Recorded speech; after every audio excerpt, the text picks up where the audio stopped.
Et bonjour, bonjour tout le monde et bienvenue. Ravi de vous retrouver ce soir sur l'Académie de la Nouvelle Vie avec Marie-Noël Damas que vous voyez à côté de moi et qui va nous dire bien, du corps à l'âme, le chemin des fleurs de bague vers la spiritualité. Parce que qu'est-ce que vous allez voir ce soir dans cette belle conférence? Vous allez découvrir pourquoi nous n'écoutons pas notre âme en perdant ainsi le chemin de notre accomplissement spirituel. 5 raisons que vous découvrirez également et 7 types de comportements qui nous empêchent de l'entendre. Comment faire collaborer notre ego et notre âme pour assumer notre dualité terrestre?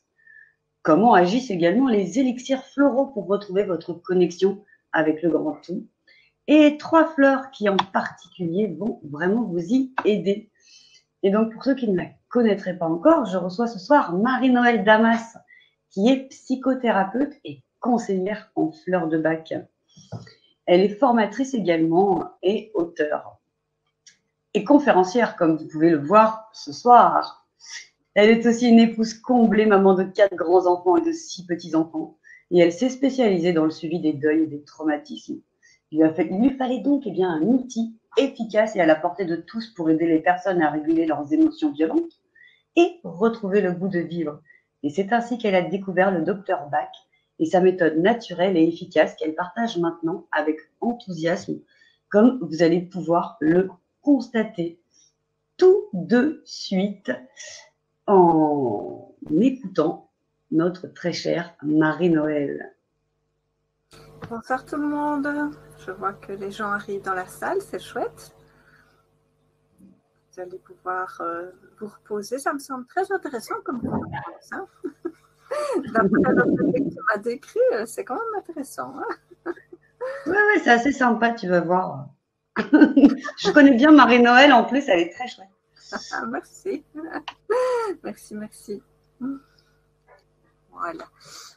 Donc, pour que ce webinaire vous apporte un maximum de bénéfices, je vous conseille de couper Facebook, par exemple, de couper vos distractions sur votre téléphone. Voilà, on en a pour 1h30, donc on peut se passer de son Facebook pendant 1h30, hein, ou Instagram ou je sais quoi.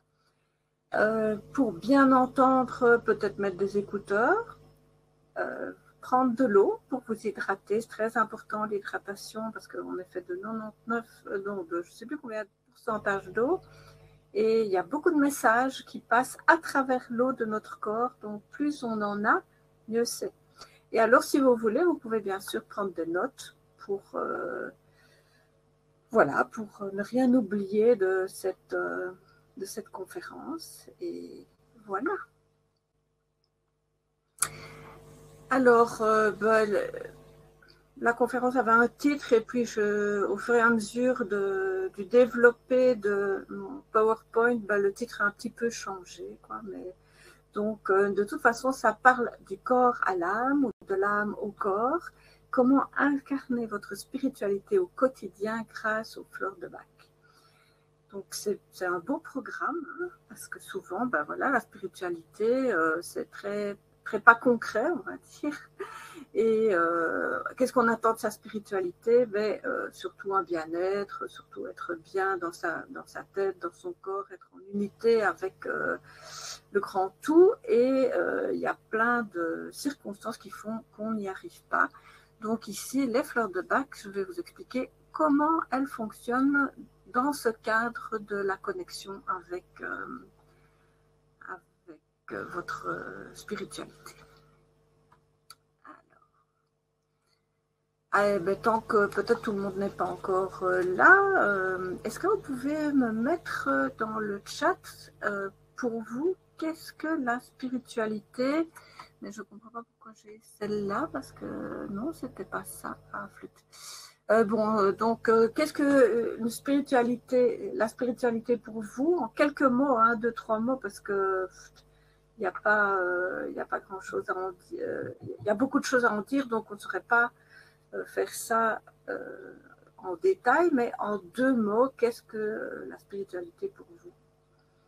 Oui, on attend vos réponses. Hein. Je sais que pour moi, par exemple, la spiritualité, c'est ce côté divin, pour moi, ce côté de connecter avec mon âme et avec eh bien, tous les êtres d'amour et de lumière qui sont pour moi dans l'univers.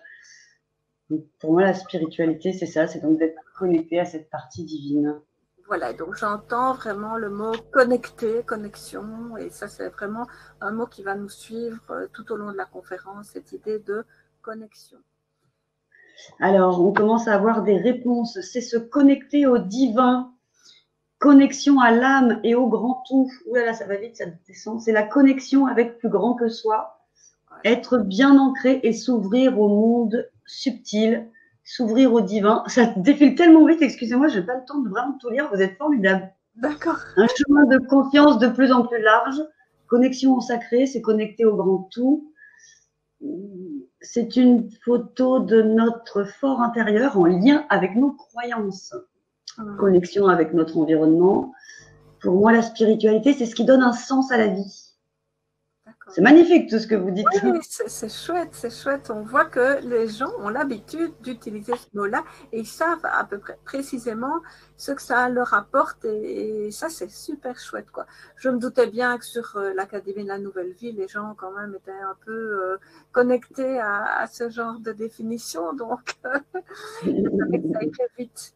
Ok, et alors une deuxième petite question, ça c'est juste une petite précision pour moi. Sur une échelle de 1 à 10, à quel point connaissez-vous les fleurs de Bach? 0, c'est je ne connais pas du tout et c'est pas grave, je vais vous expliquer pourquoi. Et 10, c'est je maîtrise, je suis conseillère ou il n'y a aucun problème avec ça. Je vous écoute. Alors, pour l'instant, nous avons un 1, un 2, un 3, un 4 et un 8. Un 2, 7, 3, 8, 1, 2, 8, 1, 4, 1. Oh, ça va vite encore. 7, 5, 6, 2, 2, 2, 7, 5, 6, 7, 7, 2, 8. C'est un peu... il y a un peu de tout le monde. Un peu de tout, oui, il y a un peu de tout, mais plus en dessous de 5, il me semble, hein, quand même. Oui, mais il y a quand même là 7, 8, 6, 5, 3, 3, 5, 8, 6, 7. Ah voilà, je crois que ça s'est un petit peu calmé. Merci. À 4, ça continue. Voilà. Ok, et c'est parfait. Comme ça, ben, je peux un peu voir quel niveau de précision je dois donner à la conférence par rapport aux fleurs de Bach. Hein. Mais de toute façon, pas de souci parce qu'il y a des belles surprises à la fin de cette conférence par rapport à la suite qu'on peut donner à cette conférence. Et là, vous aurez vraiment tous les outils qu'il vous faut pour démarrer de zéro et vous perfectionner si vous êtes déjà au niveau 7-8, comme j'ai entendu là. C'est du débutant au perfectionnement. Vous aurez tous les outils pour devenir un spécialiste en fleurs de Bach. Et forcément un spécialiste de votre spiritualité.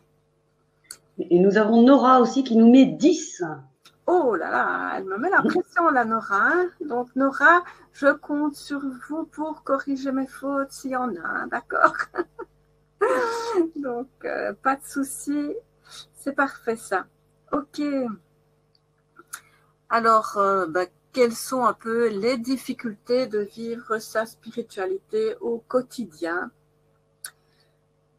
Ben, ça, je pense que tout le monde peut comprendre ces difficultés. D'abord, si on incarne sa spiritualité dans une pratique, ben, on ne sait pas, comme la méditation de pleine conscience, le yoga, le qigong, la prière, toutes ces disciplines-là qui sont des disciplines qui soutiennent un accès à la spiritualité, qui renforcent aussi notre lien, notre connexion à notre spiritualité. Mais on ne sait pas le pratiquer pendant toute la journée. Hein. Ce serait trop beau. Déjà, si on a le temps d'y aller, de le faire 2 fois par semaine, on est content. Bon, peut-être qu'il y en a qui arrivent beaucoup plus, mais c'est assez restreint et on ne sait pas toujours comment mettre cette spiritualité dans notre vie de tous les jours, donc vraiment dans notre quotidien. Alors, on ne vit pas non plus dans un monastère au Tibet ou dans un ashram en Inde. Là, ce serait beaucoup plus facile, à notre avis, de rester connecté avec cette spiritualité pendant de beaucoup plus longs moments. Donc, c'est pour ça d'ailleurs qu'on fait des retraites, qu'on va en Inde, qu'on fait des séminaires de méditation, etc. Non, on vit dans un monde moderne rempli de sollicitations et d'obligations. Donc, il y a tous les médias, il y a nos obligations professionnelles, il y a vraiment plein de circonstances qui font qu'on ne sait pas tout le temps être connecté spiritualité. Je ne sais pas si on sait l'être 24 heures sur 24, je ne crois pas, mais ce serait intéressant de l'être le plus souvent possible parce que cette spiritualité, elle nous amène à un état de confiance, un état de paix, un état de sérénité qu'on a envie de retrouver le plus souvent possible dans sa vie quotidienne, évidemment. Et alors, on est soumis à notre ego. Je vous expliquerai un petit peu plus loin dans la conférence quel est le rôle de notre ego dans notre personnalité et comment il nous empêche de vivre cette spiritualité au quotidien et surtout comment on peut contrer, en faire un allié efficace parce que en fait, notre ego, c'est un allié, je vous l'expliquerai tout à l'heure, mais il fonctionne comme il veut, il fonctionne, c'est lui qui essaye d'être le patron, et donc là, on va découvrir des moyens de le mettre un peu à distance et de s'en servir vraiment comme un allié et pas simplement être à sa merci. Donc, voilà, ça, c'est les difficultés qu'on rencontre habituellement. Et dans cette conférence, je vais partager avec vous ma manière d'utiliser les fleurs de Bach, celle qui me permet de vivre personnellement une spiritualité incarnée au quotidien. Et donc, quand je dis incarnée au quotidien, je vais dire, on est à part quand je dors, hein, donc à part quand je dors, là, je ne sais pas combien, si je suis vraiment connectée à ma spiritualité quand je dors, en tout cas, je ne suis pas là. Je suis dans un autre monde, mais en tout cas, de mon temps d'éveil, il y a quand même, on va dire, 70% de ma vie qui est incarnée, qui est en lien avec ma spiritualité. 70% sur une journée, c'est déjà beaucoup et c'est beaucoup plus facile qu'on ne le croit. Et dans cette conférence, je vais vous apprendre à déjouer les pièges de votre ego. Et c'est ces techniques qui me permettent de me développer personnellement et surtout de vivre dans la joie et la légèreté parce que dans le fond, c'est quand même un peu le but et c'est notre boussole. Quand on n'est pas dans la joie, quand on n'est pas dans la légèreté, c'est qu'on n'est pas dans le bon chemin, tout simplement. Donc, retenez déjà ça. La boussole, c'est la joie et la légèreté. Quand vous doutez d'une voie à prendre, eh bien, questionnez votre boussole intérieure. Est-ce que c'est joyeux? Est-ce que c'est léger? Sinon, eh bien, essayez de faire un choix qui va plus dans la joie et dans la légèreté. Alors, à la fin de cette conférence, vous saurez comment faire de votre ego un allié, vous saurez mieux communiquer avec votre âme omnisciente, donc ça veut dire qui sait tout, et ainsi trouver le chemin de votre épanouissement. Donc ça, c'est un peu l'objectif, la promesse que je vous fais dans cette conférence. Vous me direz à la fin de cette conférence si j'ai réussi mon objectif.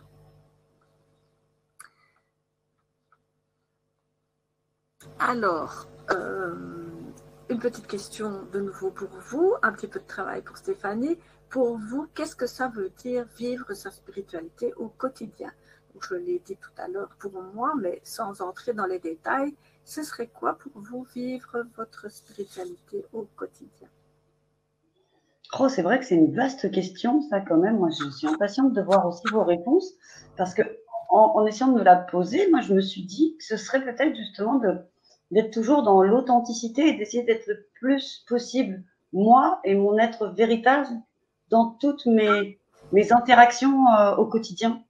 Ouais, super. Ça, c'est vraiment un objectif qui est vraiment intéressant. Alors, il y a Roselyne qui nous dit prendre du temps, Sabine, pouvoir méditer tous les jours, Daniela, être en harmonie avec soi-même et son entourage au quotidien, s'écouter et écouter ses émotions, Diane-Sophie, Tiffaine, prendre suffisamment de recul sur toute chose, Dominique, être en contact avec son âme, Marie-Annick, prendre un moment pour se relier, j'ai pas eu le temps de lire, de se relier à à son âme. Marie-France, être dans le présent. Roselyne, prendre des temps de silence. Chloé, les 4 accords Toltec. Françoise, c'est écouter ma petite voix, mes guides et vivre en conscience et en authenticité. Corinne, être en paix avec soi et avec les autres. Lola, vivre quoi. Voilà. Anne, être à l'écoute de son intuition. Gabrielle nous dit être centré, aligné. Sylvia, rester connecté à mes ressentis afin de faire les meilleurs choix. Ralentir son mental également. Par le biais de la méditation, se connecter à son âme, être légère, en paix. Vivre en pleine conscience, vivre en harmonie avec soi-même, être en paix intérieure. Être dans l'amour, la joie, méditation, vivre dans l'amour de soi et des autres. Il y a vraiment beaucoup de commentaires. J'ai un peu du mal à tous vous lire en fait. Mais franchement, je suis très honorée d'être avec toutes ces belles personnes qui ont tellement de belles choses à dire et où j'entends beaucoup le mot amour, et ça va avoir toute son importance tout à l'heure. Vous allez comprendre pourquoi ça me touche autant d'être dans un environnement aussi bienveillant, plein d'amour. Merci beaucoup. Ils sont chouettes, nos académiciens. Ah oui, ils sont chouettes. Alors, dans cette conférence, vous allez découvrir une nouvelle façon validée par le Dr Bach d'utiliser les fleurs de Bach pour vivre votre spiritualité, parce que sans ajouter une nouvelle pratique, parce que on n'a pas trop le temps d'ajouter des nouvelles pratiques. Voilà, les fleurs, c'est beaucoup plus facile, vous allez le voir, il suffit à un moment donné de déterminer la fleur dont on a besoin, de la prendre, et le travail se fait tout seul, donc pendant que vous faites autre chose. C'est un petit peu ça l'intéressant des fleurs de Bach. C'est pas vous qui travaillez, vous avez des alliés à l'intérieur de vous qui vont vous aider à réaliser tout ça, sans rajouter des choses. Évidemment, il faut apprendre un peu les fleurs de Bach, mais je vais vous guider, vous allez voir, ça va tout seul.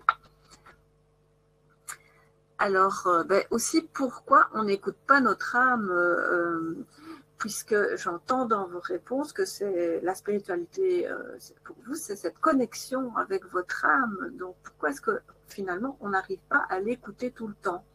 Et donc, c'est notre âme qui nous conduit sur notre chemin d'épanouissement personnel, spirituel, pardon. Personnel aussi. Hein. Notre âme, si on l'écoutait, elle ferait tout bien à notre place et on ferait mieux de l'écouter plus souvent. Alors, comme Stéphanie nous l'a dit, vous avez 5 raisons et 7 types de comportements qui nous empêchent de l'entendre. Comment faire collaborer notre ego et notre âme pour assumer notre dualité terrestre. Ça, c'est le programme de la conférence que Stéphanie nous a dit tout à l'heure. Je ne vais pas m'étendre là-dessus puisque vous l'avez déjà entendu une fois. Voilà. Et donc, vous êtes au bon endroit et au bon moment. Et j'en suis sûre, c'est pas si, c'est parce que vous avez compris l'importance pour vous et pour le monde de vivre une spiritualité épanouie et rayonnante et que vous êtes prêt à mettre tout en œuvre pour y arriver. Parce que déjà, assister à une conférence, se caler 1h30 de temps en soirée quand on est fort occupé, eh bien, c'est déjà qu'on a compris que c'est important et qu'on a envie d'aller plus loin dans l'histoire. Alors, qu'est-ce qui m'a conduit ici aujourd'hui? Ah, ça c'est chouette.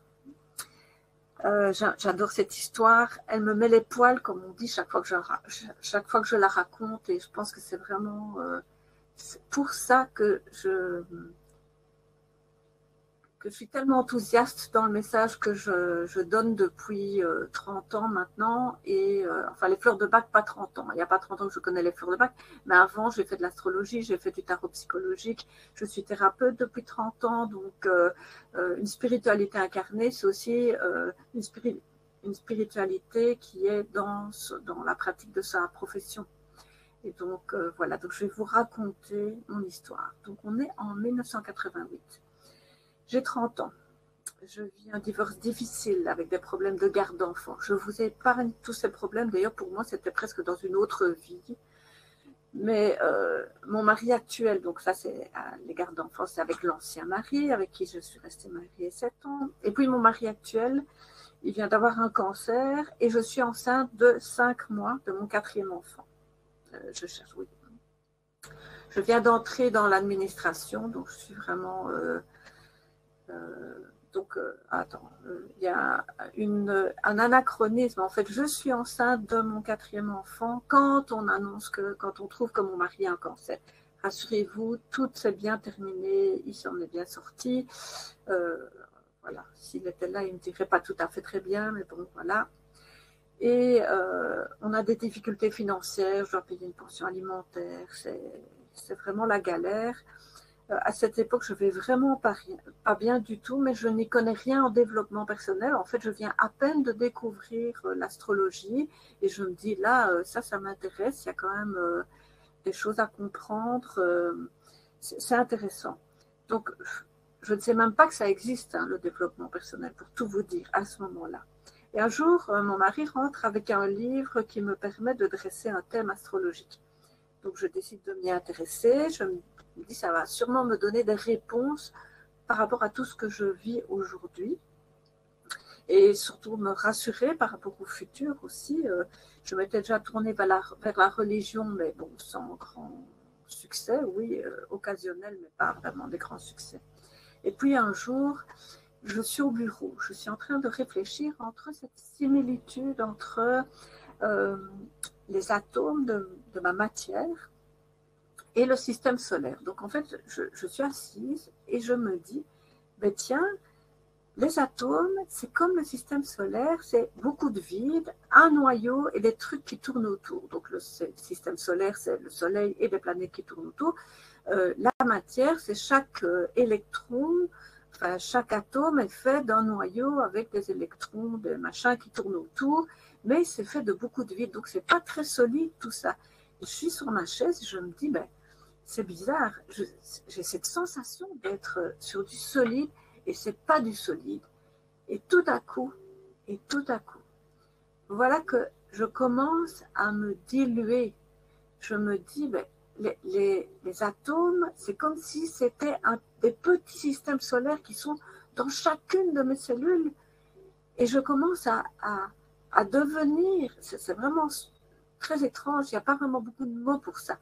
Je commence à devenir ma chaise, je deviens les atomes, et je commence à m'étendre, je deviens le sol du bureau, je deviens la rue, je deviens jusqu'à la gare qui était tout près, puis je deviens, et ça va dans la ville, le pays, la terre, et ça devient une expansion, mais à toute vitesse, ça devient une expansion, et tout d'un coup je me retrouve comme le système solaire dans mon entier, je suis le macro, et j'englobe toutes les planètes, tout l'univers en une fraction de seconde.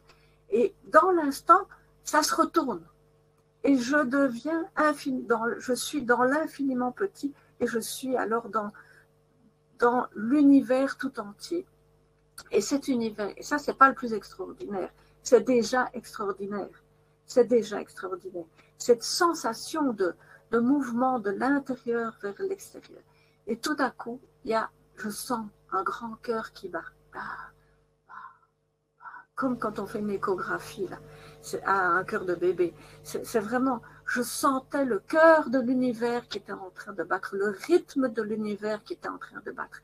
J'étais inondée de l'amour de l'univers et j'étais cet amour de l'univers et cet amour était à l'intérieur de chacune de mes cellules. Et tout à coup, j'ai été transformée et je me suis réveillée. Je n'ai jamais perdu à aucun moment la conscience que j'étais dans mon bureau. Mais ça s'est vécu sur, je ne sais pas, moi, peut-être 2 minutes, 3 minutes maximum.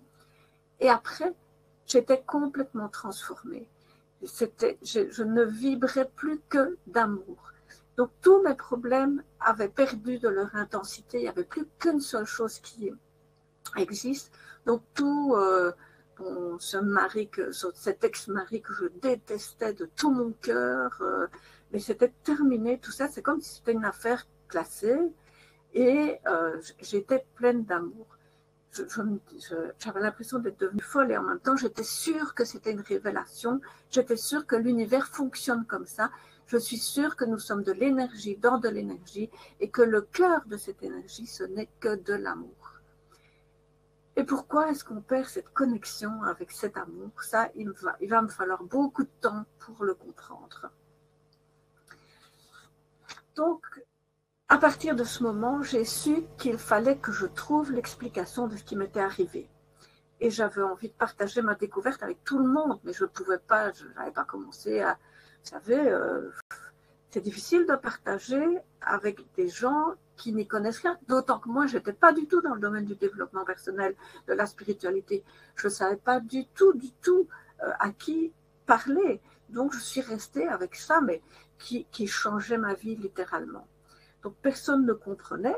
On me prenait pour une illuminée, parce qu'en général, je n'ai pas peur de dire ce que je pense. Donc, voilà. Donc, une illuminée, et c'est rigolo, parce que c'est vraiment ça. J'ai vécu une illumination. J'étais une illuminée.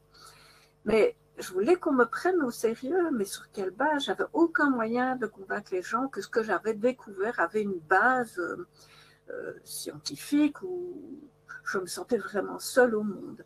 Et non seulement je me sentais seule, mais c'est comme si je vivais une sorte de schizophrénie à l'intérieur de moi entre le monde réel, ma réalité quotidienne, mes émotions, mes pensées et cet état d'unité et de paix. J'avais découvert tout d'un coup la spiritualité, mais je ne savais pas quoi en faire, je ne savais pas comment l'utiliser, je ne savais rien faire avec ça. Et c'est souvent comme ça que ça se passe. On a la conscience qu'il y a quelque chose de plus grand qui existe et on ne sait absolument pas le mettre dans un contexte quotidien.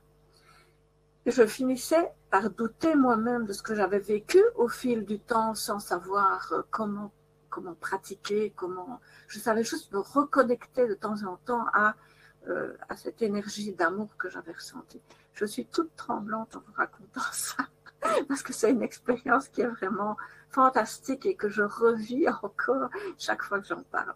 Et c'était il y a 30 ans, 32 maintenant. J'étais peut-être tout simplement folle, mais alors il fallait vraiment que je comprenne. Il fallait surtout que je trouve un moyen de me reconnecter avec cet état que j'avais ressenti. Il fallait que je puisse y accéder quand je voulais et j'aurais trouvé. Et quand j'aurais trouvé, je voulais absolument enseigner cette vérité. Donc me voilà partie comme un chevalier là qui voulait remplir à la quête du Graal pour essayer de remplir sa mission et de convaincre tout le monde. Je voulais absolument partager. C'est tellement beau que j'ai envie de le partager. Et c'est pour ça que je suis là aujourd'hui. Et à cette époque, mon corps allait mal suite aux 10 ans que je venais de vivre. Sur la table, je vais chez un ostéopathe, sur la table de sa salle de tente, je découvre un livre qui s'appelle Les enfants du Verseau, un livre de Marilyn Ferguson. Elle y décrit le phénomène d'illumination que j'ai vécu et signalait que plus de 2 millions de personnes à cette époque, donc il y a 32 ans, l'avaient vécu. J'étais soulagée, je me dis, il n'y a pas que moi. Donc, j'avais enfin une piste. Alors, à partir de ce moment-là, j'ai voulu expérimenter un petit peu toutes les techniques. Donc, j'ai fait du yoga, je fais toujours du yoga. J'ai fait du tai chi pendant 10 ans et on commençait toujours par du qigong. J'ai été moi-même professeure de tai chi pendant 2 ans. Mais j'ai aussi approfondi l'astrologie humaniste, le tarot psychologique, l'interprétation des rêves, les symboles, l'étude de Jung, enfin... Je n'arrêtais pas pour mettre tout ça ensemble et essayer de comprendre comment ça s'organisait pour pouvoir avoir des ficelles, on va dire. Donc là, je suis tombée dans le bain du développement personnel et de la spiritualité. Alors, je suis devenue thérapeute à orientation systémique. Donc, systémique, ça veut dire qui prend l'ensemble et pas rien que l'unité, qui regarde la personne dans son environnement total. Et pour moi, l'environnement total, ça va bien au-delà, évidemment, que son cadre familial et que son boulot. Donc là, j'avais compris. Mais la découverte majeure, c'était que moi-même, j'étais le plus gros obstacle à la reconnexion avec mon âme. Que c'est ma nature humaine, en fait, qui m'empêchait de vivre ce que je considérais comme ma spiritualité. C'était mon ego qui me sabotait systématiquement. Parce que je vis comme tout le monde dans un monde d'interrelation et quand on n'a pas ce point d'observation par rapport à soi, on réagit à la vie plutôt qu'on en est maître. Et donc, ça, c'était vraiment très embêtant parce que chaque fois, vous savez, moi, j'étais quelqu'un, comme je dis toujours, je me serais rencontrée quand j'avais 20 ans, je ne me serais jamais fréquentée. Donc, c'est vous dire. Hein. Donc, j'avais beaucoup de travail à faire sur moi-même, sur mes défauts, sur ce qui m'empêchait de vivre des relations harmonieuses. J'avais vraiment beaucoup de soucis par rapport à ça.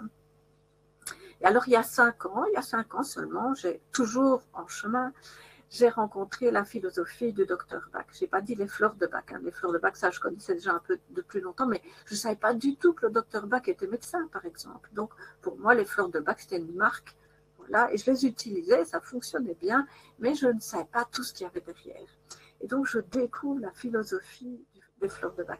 Et il explique tellement bien tout le parcours que je venais de faire. Et surtout, il apportait des solutions. Donc, pour cet ego qui m'encombrait, eh bien, j'allais pouvoir utiliser les élixirs floraux.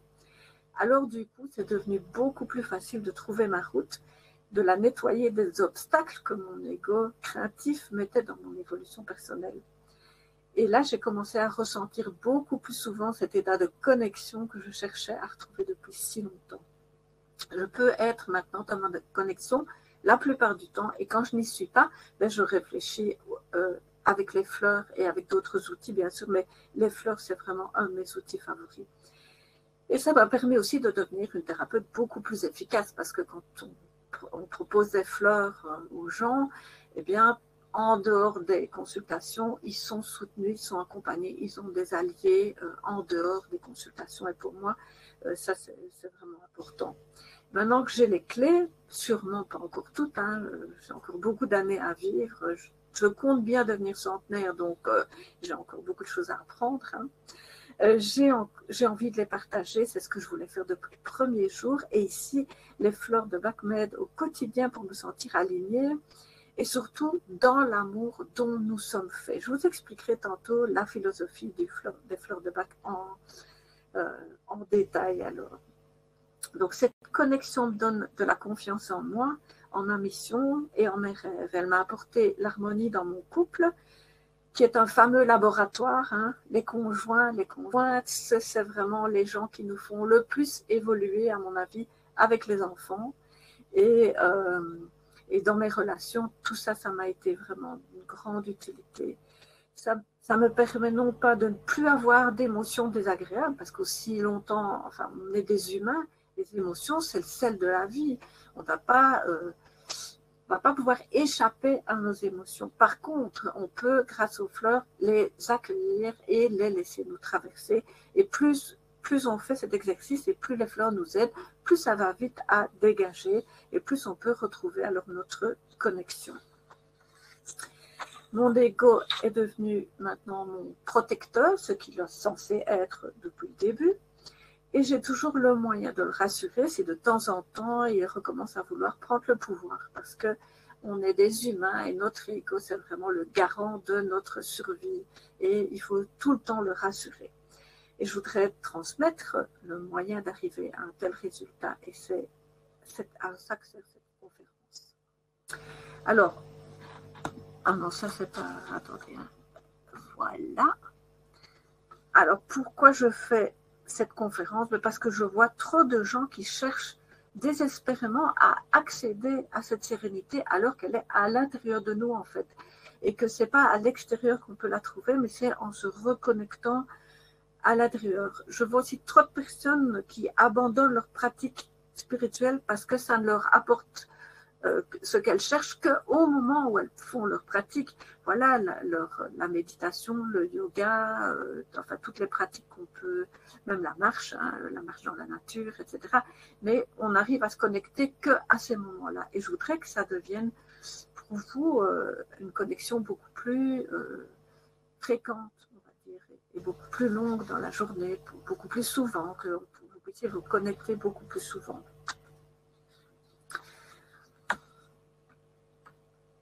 Alors, qu'est-ce qui nous empêche de vivre une spiritualité épanouie? Donc, vous vous posez la question à l'intérieur de vous. Hein. Je vais vous donner quelques pistes de réponse. Vous en avez peut-être aussi. J'adorais cette image-là. On est des anges, en fait, et on est reliés par quelque chose. On ne peut pas s'envoler comme on voudrait parce qu'il y a plein de choses qui nous relient. Alors, la première chose qui nous empêche, c'est notre monde en 3D. Donc, c'est-à-dire notre monde matériel. On a un corps et forcément, avec notre monde en 3D, ben, on est obligé de faire avec notre corps. Notre nature humaine, dans un monde en 3D, elle est figée en un lieu particulier. Donc, vous êtes à cet endroit-là, vous naissez dans cette famille-là, dans ce monde-là, dans un espace donné et surtout ignorante. Vous ne savez pas que vous savez, en fait, vous ne connaissez pas cette connexion, vous n'avez pas conscience de cette connexion. On la vit au quotidien, plus ou moins jusqu'à l'âge de nos 7 ans, mais après on perd cette connexion. Et donc, on est obligé d'apprendre pour survivre. Et là, on apprend des programmes informatiques qu'on voit, qu'on observe, des déductions qu'on fait, et pour survivre dans le monde en 3D.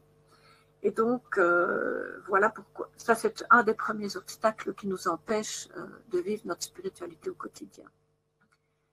Alors, notre ego et ses besoins, ça, je vais revenir dessus, donc je ne vais pas m'épiloguer là sur ça. Hein, c'est notre ego et ses besoins.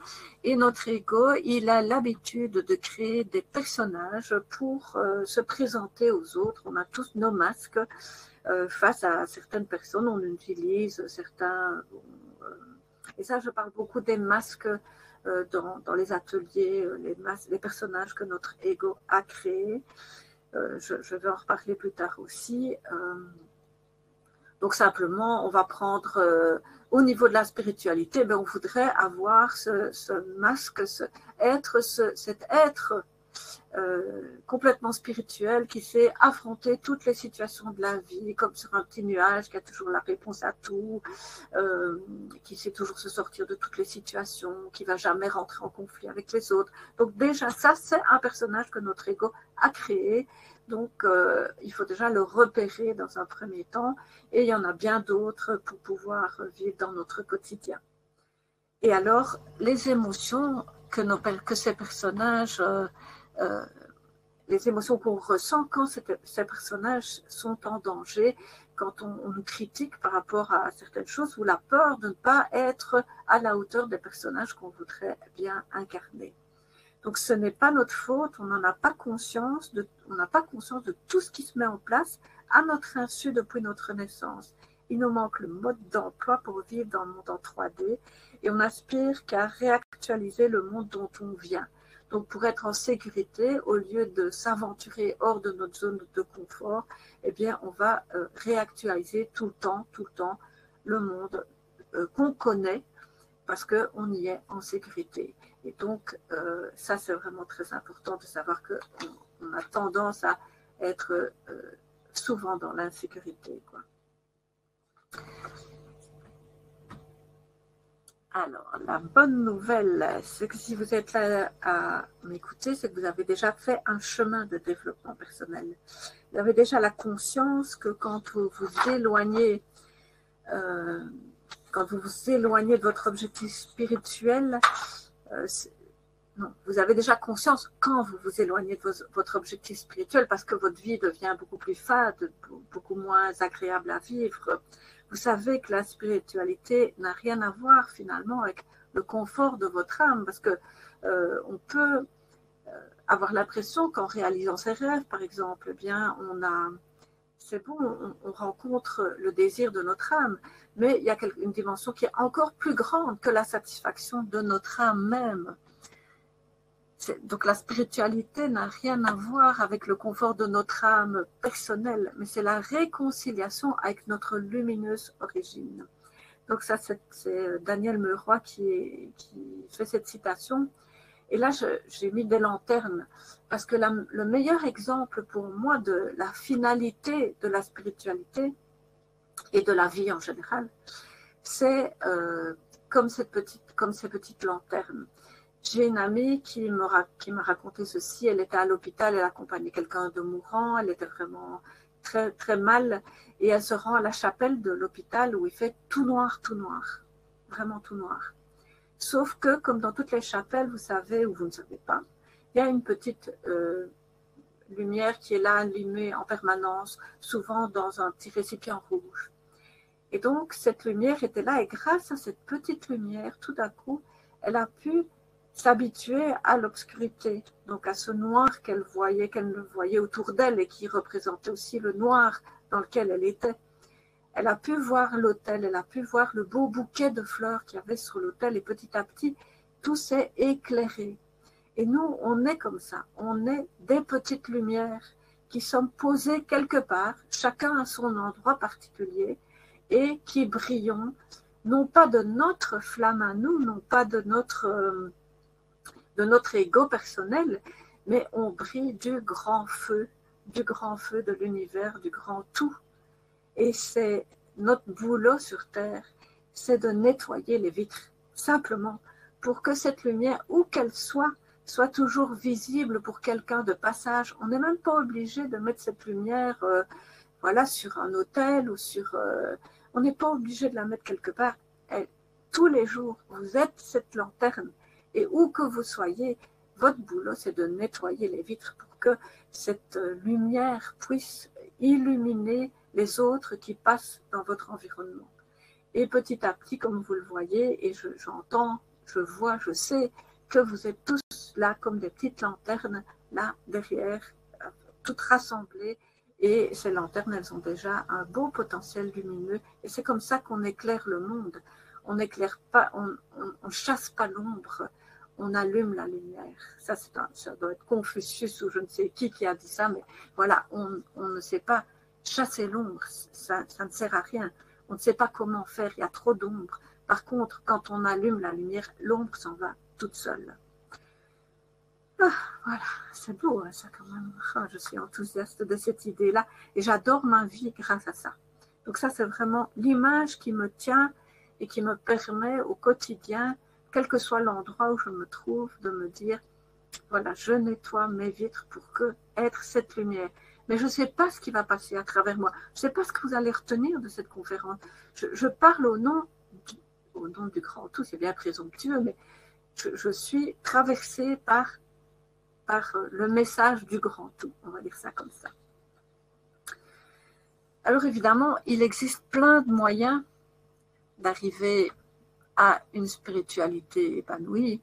Certains sont plus directs que d'autres. Donc il y en a, voilà, vous pouvez vous retirer dans un monastère, vous pouvez renoncer à la vie sociale, vous pouvez vous faire moine ou nonne dans un couvent, vous pouvez vous balader et vous connecter à la nature.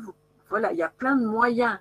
Donc il n'y a aucun moyen qui est meilleur qu'un autre. Le tout, c'est de savoir s'ils vous conduisent aussi vite que vous le voulez et aussi facilement que vous le voulez. Moi, j'ai trouvé que les fleurs de Bach me permettaient vraiment de mettre de côté plein de choses qui m'empêchaient, plein d'obstacles qui m'empêchaient, c'est-à-dire moi-même, qui m'empêchaient d'avancer sur le chemin vers la spiritualité au quotidien.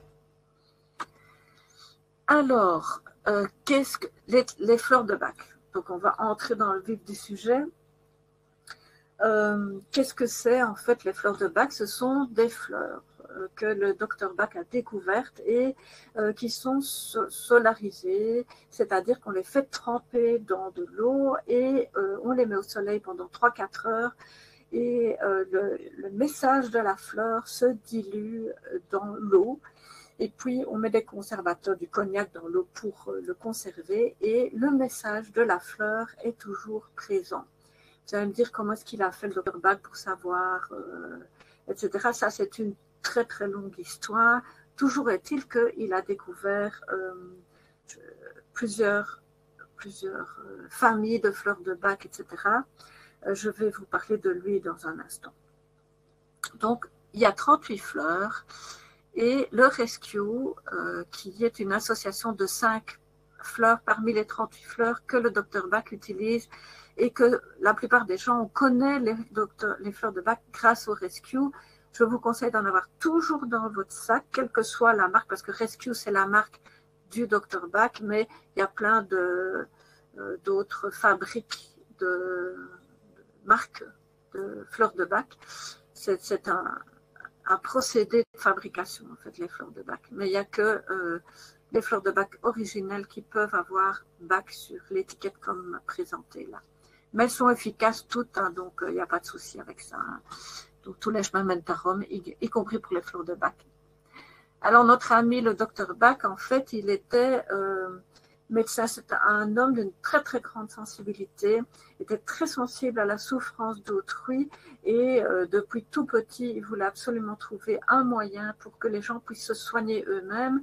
Il voyait à quel point la misère sociale dans son environnement était dramatique avec quand les hommes tombaient malades, les femmes étaient la plupart du temps au foyer et c'était dramatique pour les foyers et il voulait absolument trouver un moyen que les gens allaient pouvoir utiliser sans danger et surtout s'auto-médiquer. Ici, entendons-nous bien, on va utiliser les fleurs pour les émotions. Et tout le monde sait bien, c'est de notoriété publique maintenant, éprouvé scientifiquement, que quand les émotions sont harmonisées, eh bien, le reste du corps, la santé suit. D'accord ? Mais ici, on n'en est pas à parler, à soigner le corps, etc. Ça, c'est autre chose.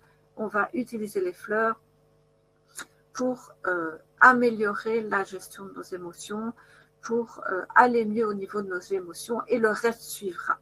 Voilà, on va se dire ça comme ça, parce qu'on n'est pas médecin, nous. Le docteur Bach, il pouvait, mais nous, on ne peut pas parce qu'on n'est pas médecin. Donc là, vous voyez à droite le jardin du docteur Bach où une partie des fleurs cueillies par le laboratoire Nelson sont cueillies dans le jardin, toujours, qui est devenu une fondation du docteur Bach. Et à gauche, vous voyez son bureau. Et donc, en fait, il était médecin. Et puis, il s'est spécialisé pour avoir une panoplie complète. Il était bactériologiste, il était chirurgien, il était homéopathe. À son époque, il n'y avait pas de conflit entre l'homéopathie et la médecine traditionnelle. Hein. Ça s'équivalait.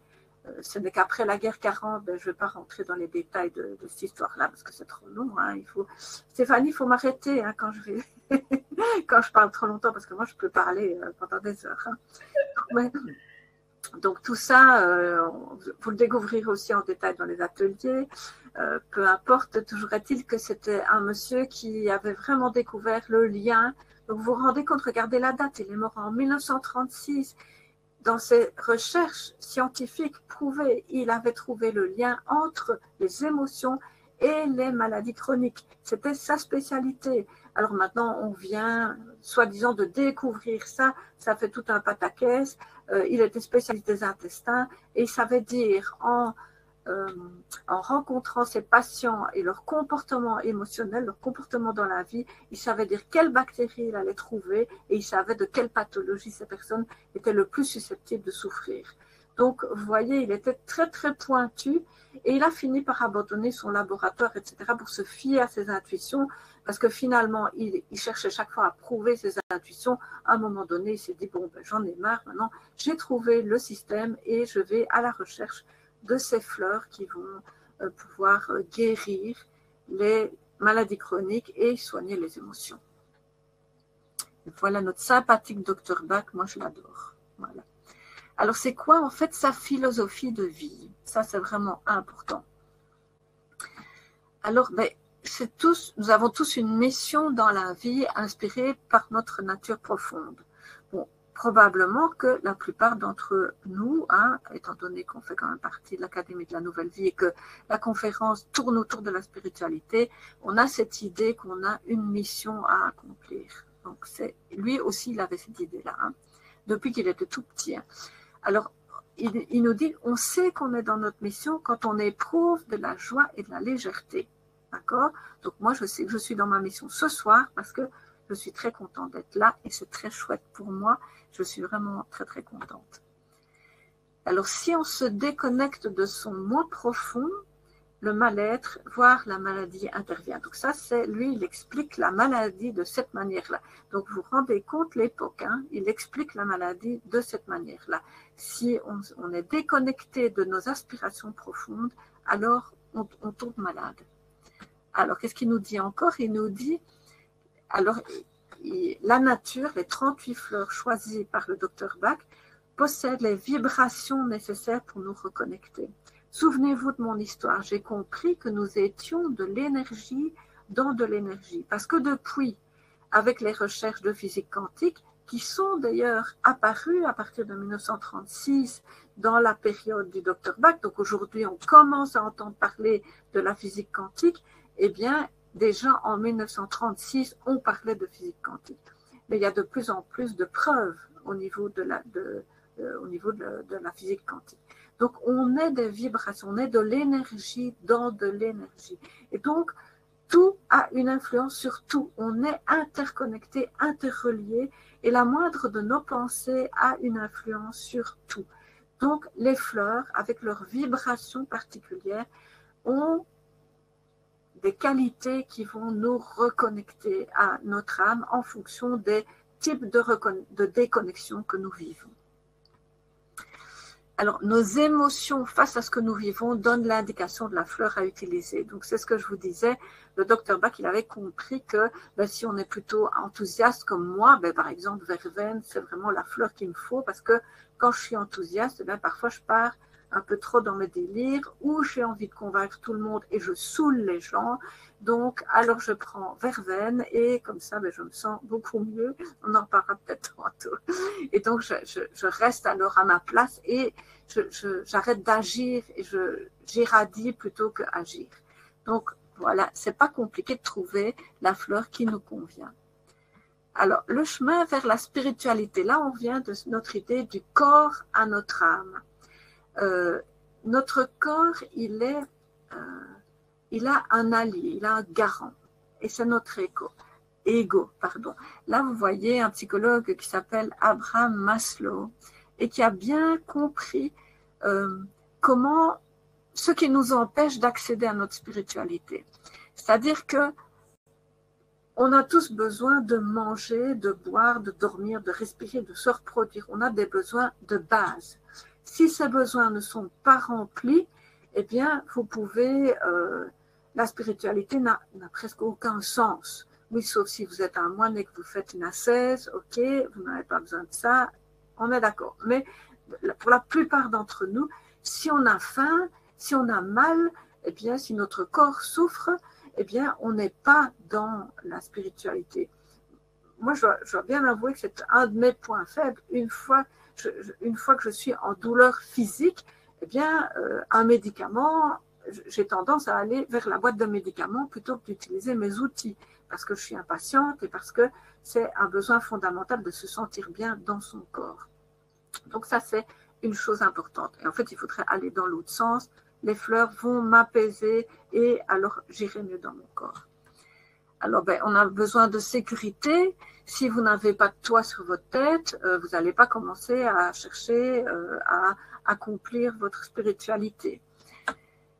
Si vous avez des besoins d'appartenance, quand on se sent seul, la première chose qu'on essaye de faire, d'abord quand on se sent seul, ça veut dire qu'on est complètement déconnecté de notre spiritualité, parce que quand on est connecté, on est relié au tout. Au tout, ça veut dire à tout le monde, ça veut dire à la terre entière.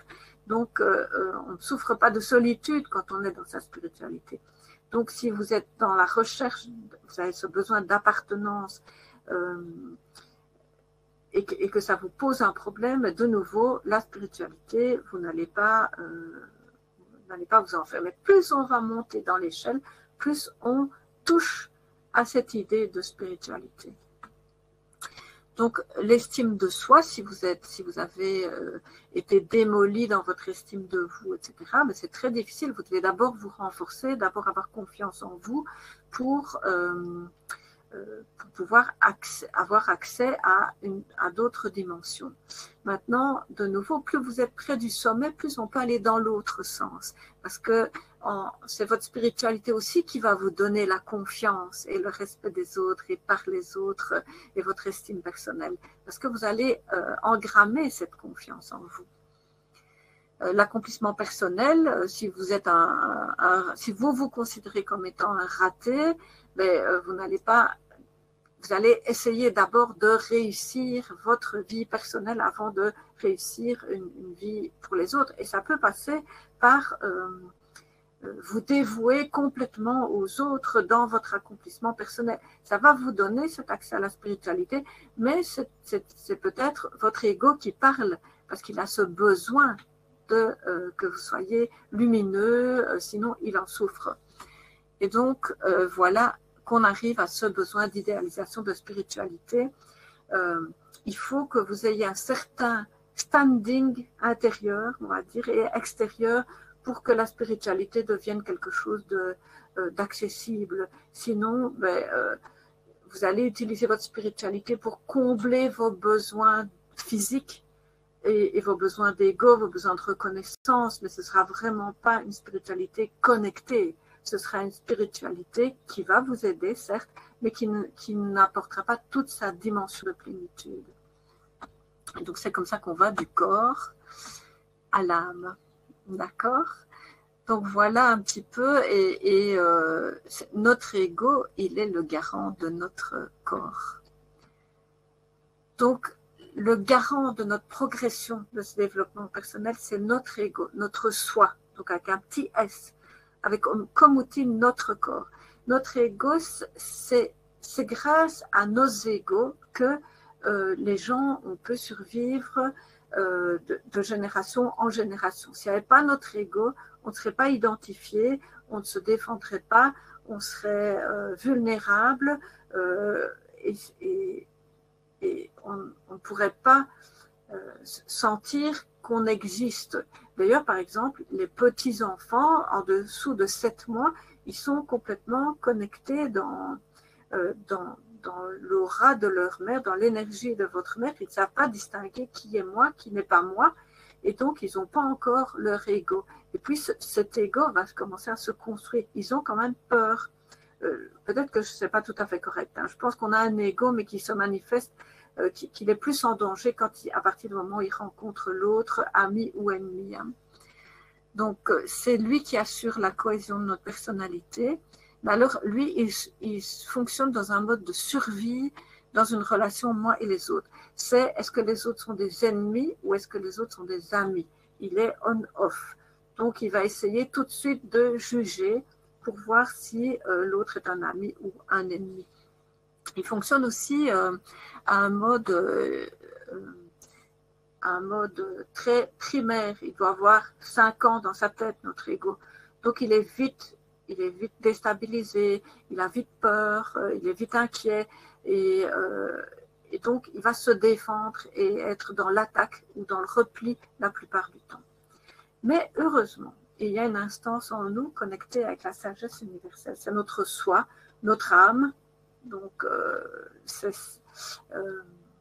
on l'appelle comme on veut, mais en fait, c'est comme le récepteur, l'émetteur-récepteur qui nous permet de nous connecter à la sagesse universelle.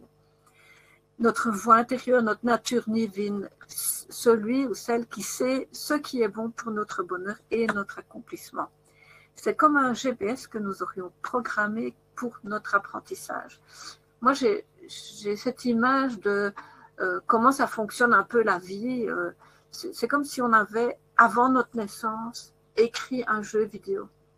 Dans le jeu vidéo, il y a toutes les possibilités. Quand vous achetez votre disquette de jeu vidéo, tout est inscrit déjà à l'avance jusqu'à Game Over ou jusqu'à la réussite, la quête du Graal. Tout y est, mais en potentialité. Si vous ne faites pas ceci ou cela, jamais vous ne verrez apparaître ça dans votre vie. Donc notre GPS, et donc tout est là, mais il faut vraiment écouter notre instinct, écouter notre petite voix intérieure. Notre instinct, c'est plutôt notre ego, mais écouter notre voix intérieure, notre âme, pour nous diriger dans cette vie-ci. Alors qu'on croit à la réincarnation, moi je dis réincarnation génétique ou psychogénéalogie, c'est la même chose, c'est pour dire qu'il y a des informations qui nous arrivent de quelque part et avec lesquelles on va devoir composer, tout simplement. Hein. Donc, voilà notre petit GPS, mais même avec un GPS, on peut se perdre. Je suis certaine que tout le monde a déjà fait l'expérience du GPS qui nous conduit ailleurs qu'on voudrait aller. Où on voudrait aller. Bon, si la musique va trop fort, il y a trop d'interférences, donc vous n'entendez pas votre GPS. Donc ça veut dire quoi? Ben, simplement, notre mental nous parasite. Je fais chaque fois le lien avec nous. Hein. Notre mental nous parasite, donc on n'entend pas puisqu'on est tout le temps en train de penser. Alors, on est absorbé dans une conversation en voiture, tac, tac, tac, on parle avec Pierre-Paul Jacquet dans la voiture. Ah, on n'a pas entendu ce que le GPS disait, et voilà, on est sur une mauvaise piste. Qu'est-ce que ça veut dire dans notre vie courante? Ben, on accorde trop d'importance aux autres ou au contraire, on veut leur imposer notre mode de pensée. Dans une conversation, c'est souvent ça, c'est qui a raison, je t'écoute, oui, mais moi j'ai déjà mon argument, etc. Et donc pendant que vous faites ça, ben, vous n'êtes pas en train d'écouter votre âme, vous êtes en train de savoir comment votre ego va pouvoir s'en sortir dans cette histoire de relation. On ne met pas le son, ça vous arrive aussi. Hein. On n'a pas mis le GPS assez fort, avec le bruit de la voiture, ben, on ne sait pas, on n'entend pas non plus. Donc en fait, ça c'est simplement, on n'entend pas notre propre intuition, parce qu'elle ne fait que chuchoter notre intuition. D'accord?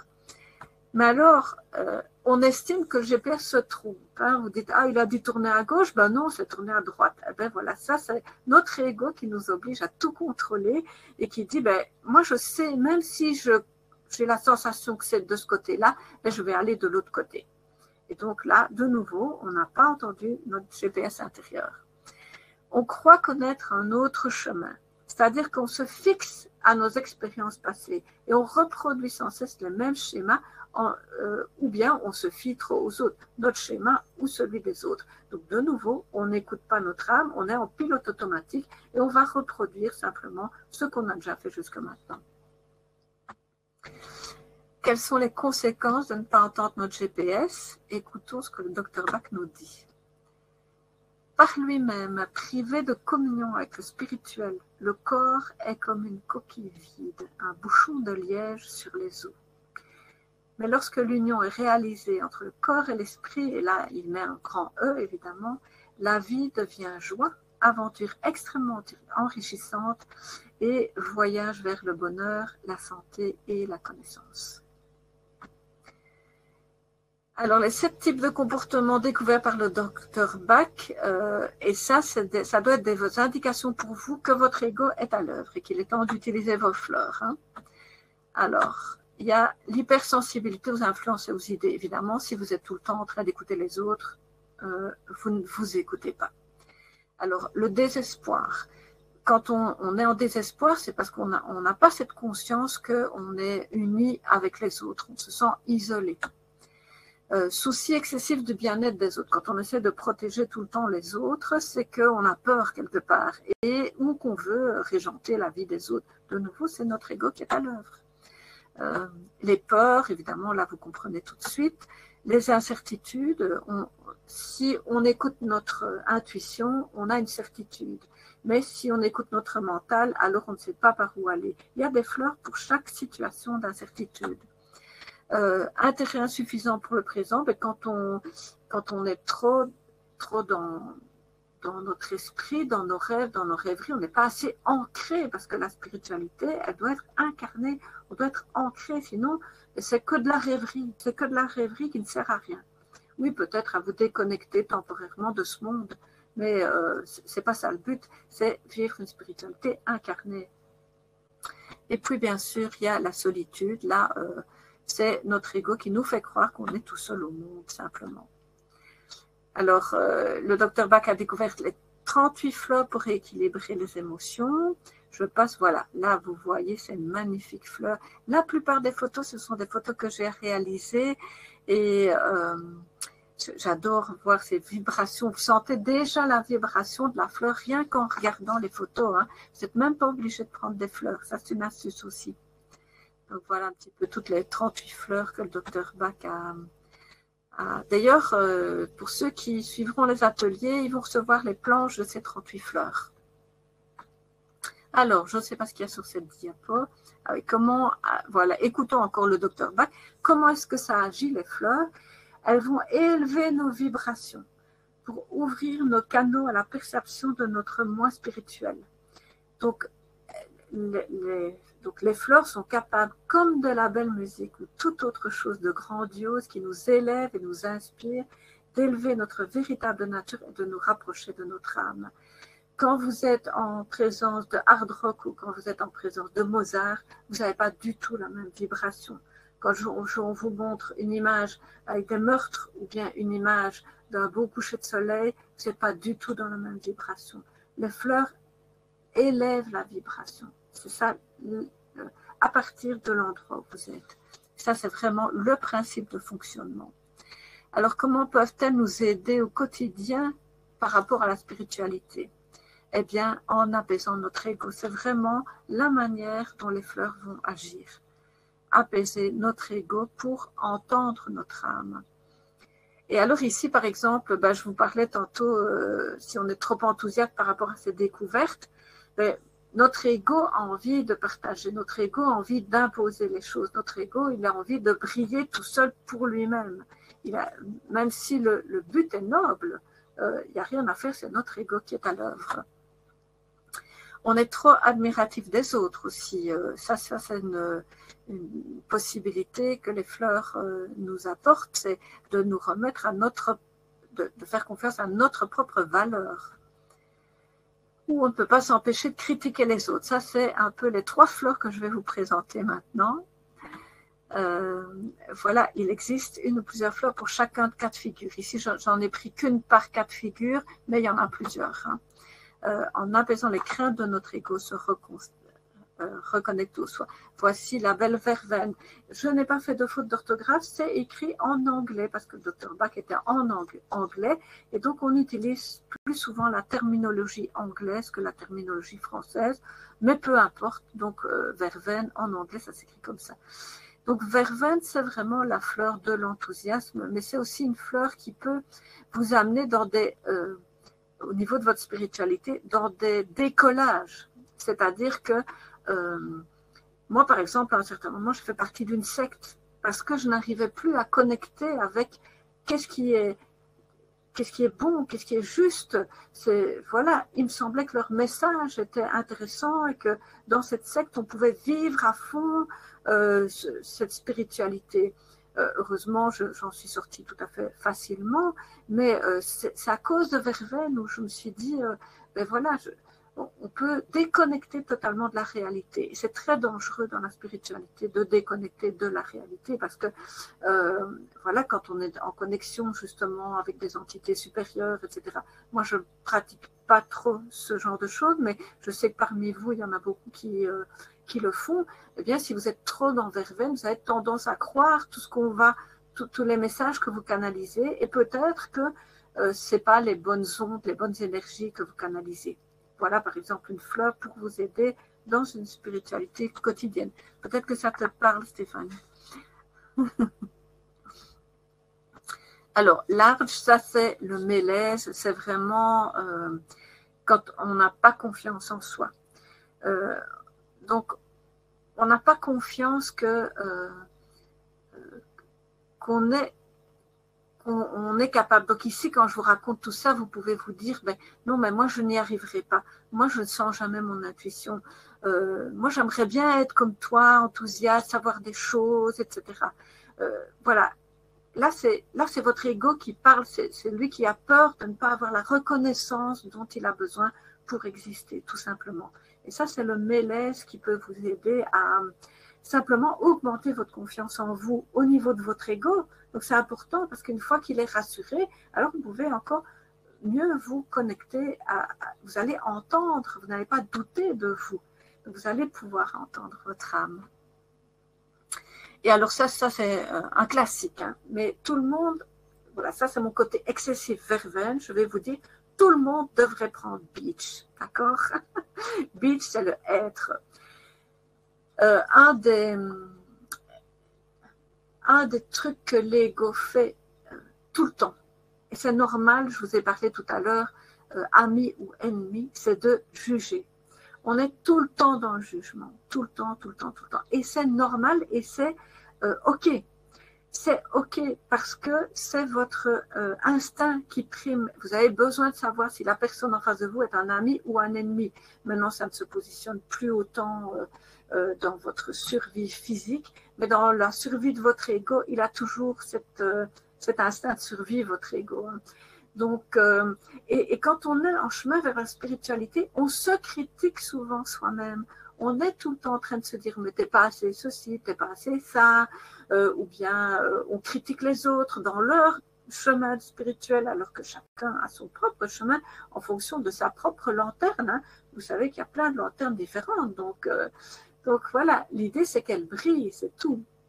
Mais on a cette tendance. Et en général, en plus, quand on a conscience que c'est pas très chouette de critiquer, ben en plus, on se juge soi-même, on se sent coupable.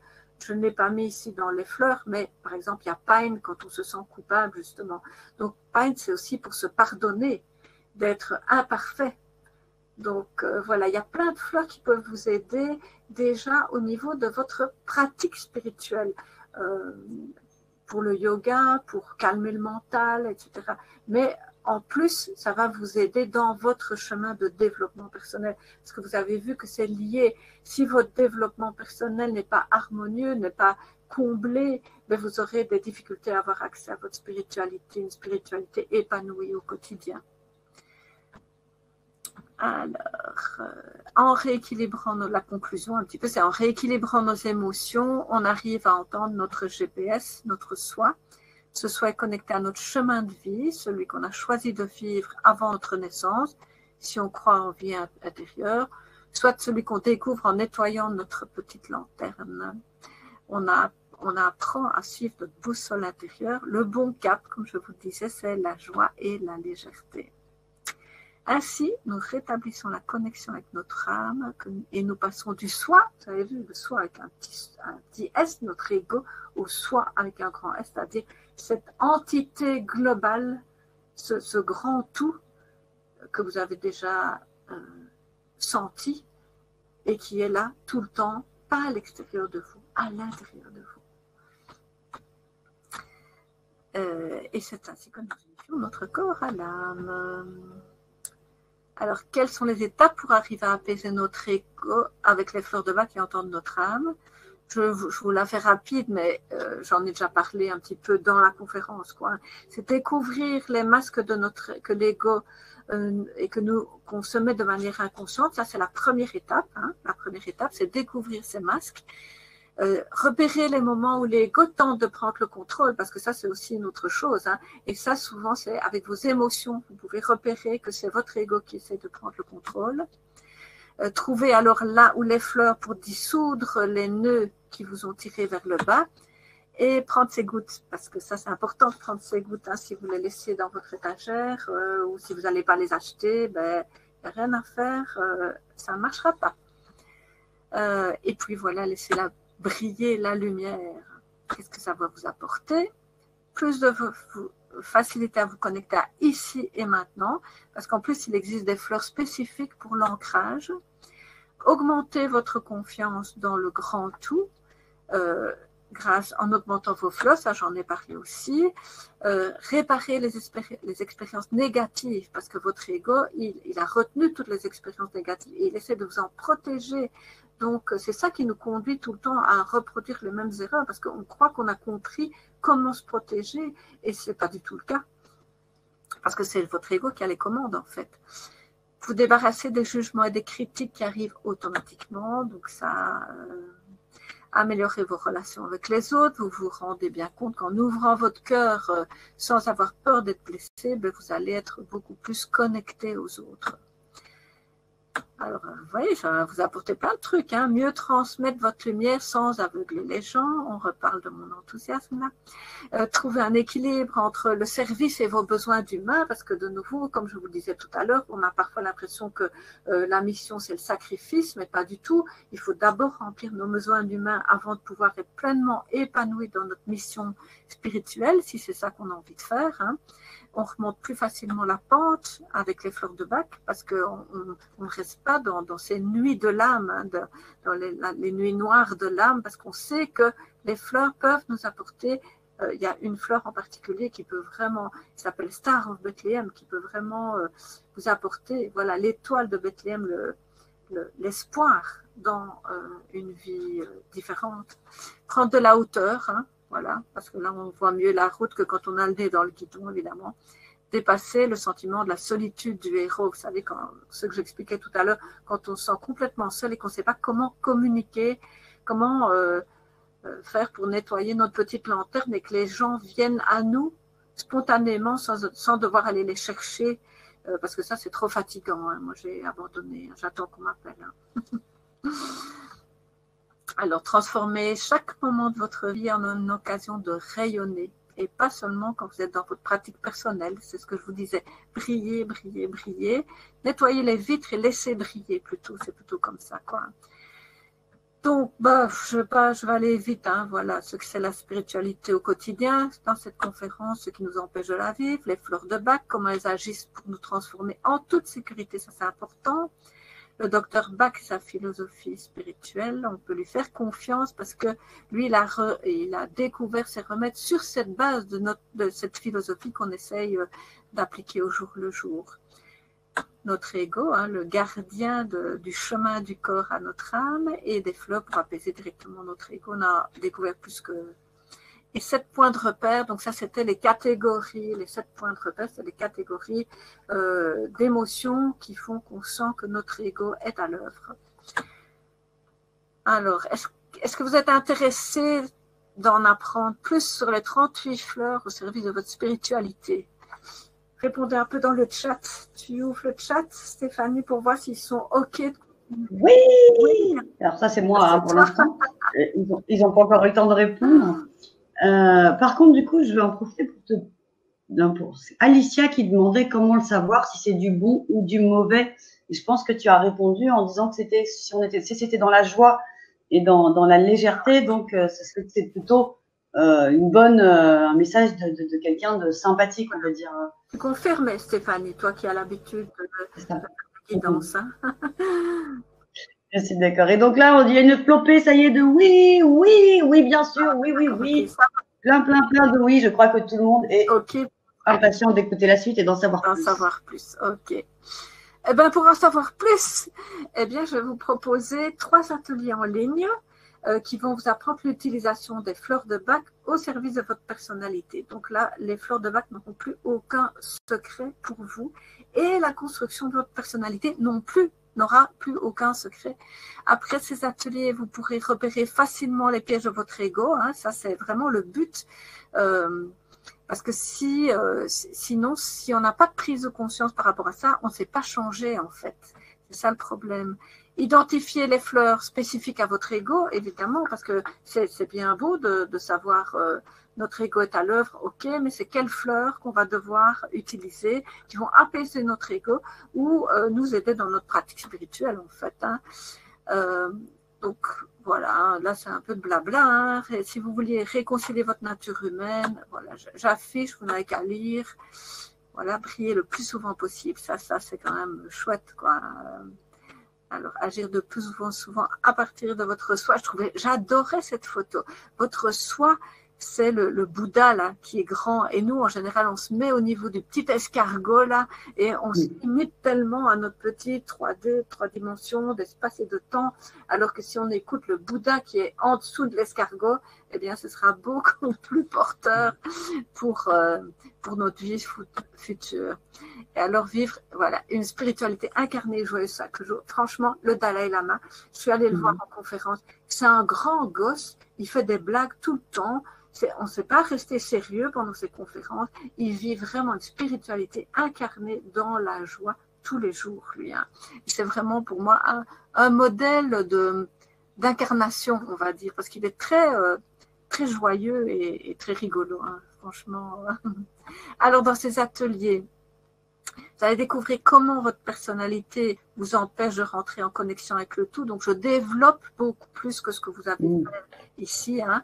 L'ego allié ou ennemi. Quand savoir si c'est un allié ou quand c'est un ennemi. Vous allez découvrir les masques.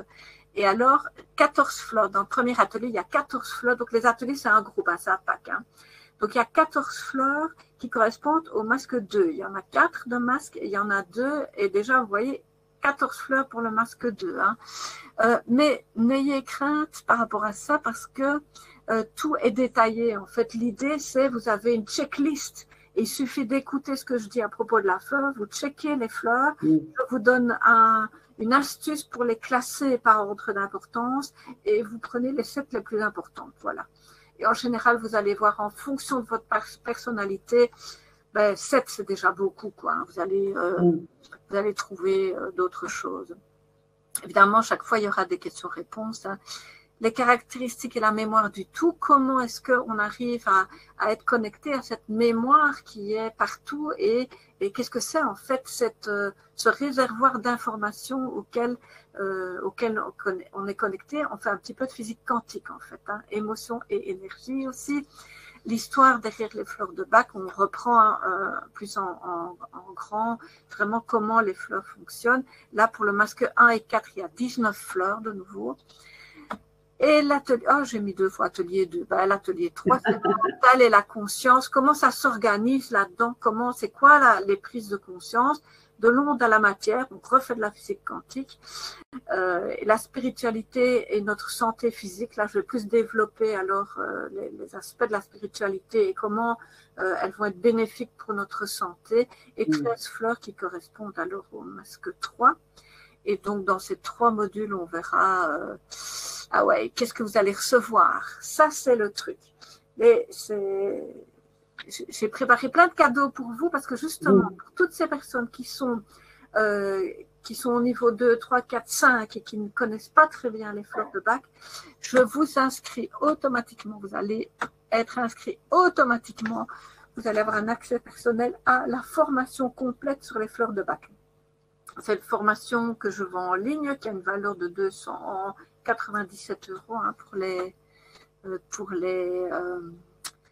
Français. Hein, moi, je suis belge, hein, c'est 297 pour les Belges. Voilà. Donc, cette formation est vraiment, voilà, c'est une formation qui tourne depuis maintenant 3 ans et que j'étoffe systématiquement. Donc, au fil du temps, elle vaut beaucoup plus que 297 €. Mais le docteur Bach, lui, il voulait que tout le monde soit OK pour se soigner. Donc, j'essaie de rester dans la dynamique. Donc, je vous l'offre si vous vous inscrivez aux ateliers. Wow. C'est chouette, hein, ça. Donc, là, vous voyez un petit peu l'aspect, à quoi ça ressemble, hein, l'aspect personnel. Vous avez là les petites vidéos, les différents modules. Vous avez accès à cet espace quand vous voulez. Donc, il n'y a pas... tout est accessible immédiatement. Pour les pressés, vous pouvez faire toute la formation en 15 jours si vous voulez. Il n'y a absolument aucune obligation. Alors, il y a le livre « Soignez votre corps, guérir vos émotions ». Ça, c'est un livre que j'ai écrit. C'est mon best-seller. Il est au format numérique. Ça, c'est le bonus 2. Le bonus 3, il y a un livre du Dr Bach aussi au format numérique où vous allez pouvoir rentrer plus en profondeur et ça s'intitule « Guéris-toi toi-même ». C'est intéressant quand même hein, comme bouquin. Vous allez recevoir les fameuses planches. Vous voyez, c'est chaque fois des planches que vous allez pouvoir imprimer et utiliser aussi pour savoir, par exemple, quelle fleur est utile pour vous. Je vous expliquerai comment faire dans les ateliers. Voilà les planches à télécharger. Ça, c'est la formation. Le bonus 5, c'est le groupe Facebook. En fait, il y a un groupe Facebook et que j'anime encore régulièrement avec des citations, avec des découvertes. Hein, quand je trouve des trucs qui sont intéressants, je le mets sur le groupe Facebook. Pour ceux qui ne sont pas sur le groupe Facebook, je remets ça alors dans la formation quand il y a une information intéressante. Donc, vous ne perdez jamais rien. Mais vous y gagnez le groupe Facebook, hein, voilà, l'axe groupe Facebook, et vous trouvez aussi d'autres qui peuvent vous aider alors. Hein. Donc, mon objectif, ma devise, c'est si tu donnes un poisson à un homme, il mangera un jour. Si tu lui apprends à pêcher, il mangera toute sa vie. Moi, j'ai envie que vous sachiez vous débrouiller avec les fleurs de bac, aussi bien pour votre vie quotidienne, pour votre santé, pour vos émotions, que pour votre spiritualité. Donc ça, c'est vraiment un gros truc, quoi. Bon, si vous avez envie de lire les témoignages, il paraît que ça fait bien les témoignages. Voilà, voilà, ici il y a quelqu'un qui dit un plus énorme qui fait la différence. Le groupe Facebook qui permet d'utiliser les connaissances acquises et avec les vidéos et de les affiner. Donc ça c'est quand même. Et le monsieur là, eh bien il s'est servi de la formation pour devenir conseiller en fleurs de bac. Donc c'est pas une formation qui est qualifiante, mais elle est beaucoup plus complète même que les formations qu'on donne. Moi, j'ai fait les 3 niveaux en fleurs de bac. C'est beaucoup plus complet que les formations dispensées avec le tampon Dr Bac. Maintenant, si vous voulez devenir conseiller en fleurs de bac, il faudra passer par la formation officielle, on va dire. Bien sûr, vous pouvez avoir un certificat de fréquentation de formation, on n'a pas de souci avec ça. Voilà ces ateliers. Il suffit de cliquer. Je ne sais pas où il est le bouton, hein, Stéphanie. J'ai aucune idée où il est le bouton. Dès que Alors, oui, pardon, le bouton, normalement, vous l'avez vu s'afficher en grand, l'offre là. Et si vous nous regardez en replay, il sera donc sous la vidéo du replay et dans la description YouTube si vous nous regardez en replay sur YouTube. Alors, ce qui est intéressant, c'est que les ateliers sont programmés pour plus tard, mais que la formation, vous pouvez directement vous inscrire à la formation et directement vous lancer dans déballer vos cadeaux de Noël avant la formation qui aura lieu au mois les ateliers qui auront lieu au mois de janvier. Hein. Oui, pour ceux qui veulent savoir donc les dates pour déjà préparer et prévoir d'être là en direct avec Marie-Noël.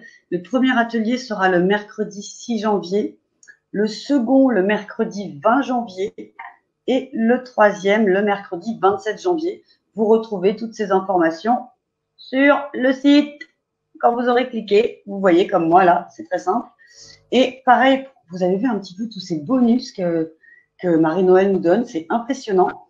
Et le plus impressionnant encore, c'est que pour pouvoir assister à ces 3 ateliers et pouvoir avoir accès également au replay, eh bien, vous pouvez en profiter à partir de 3 fois 32,35 €.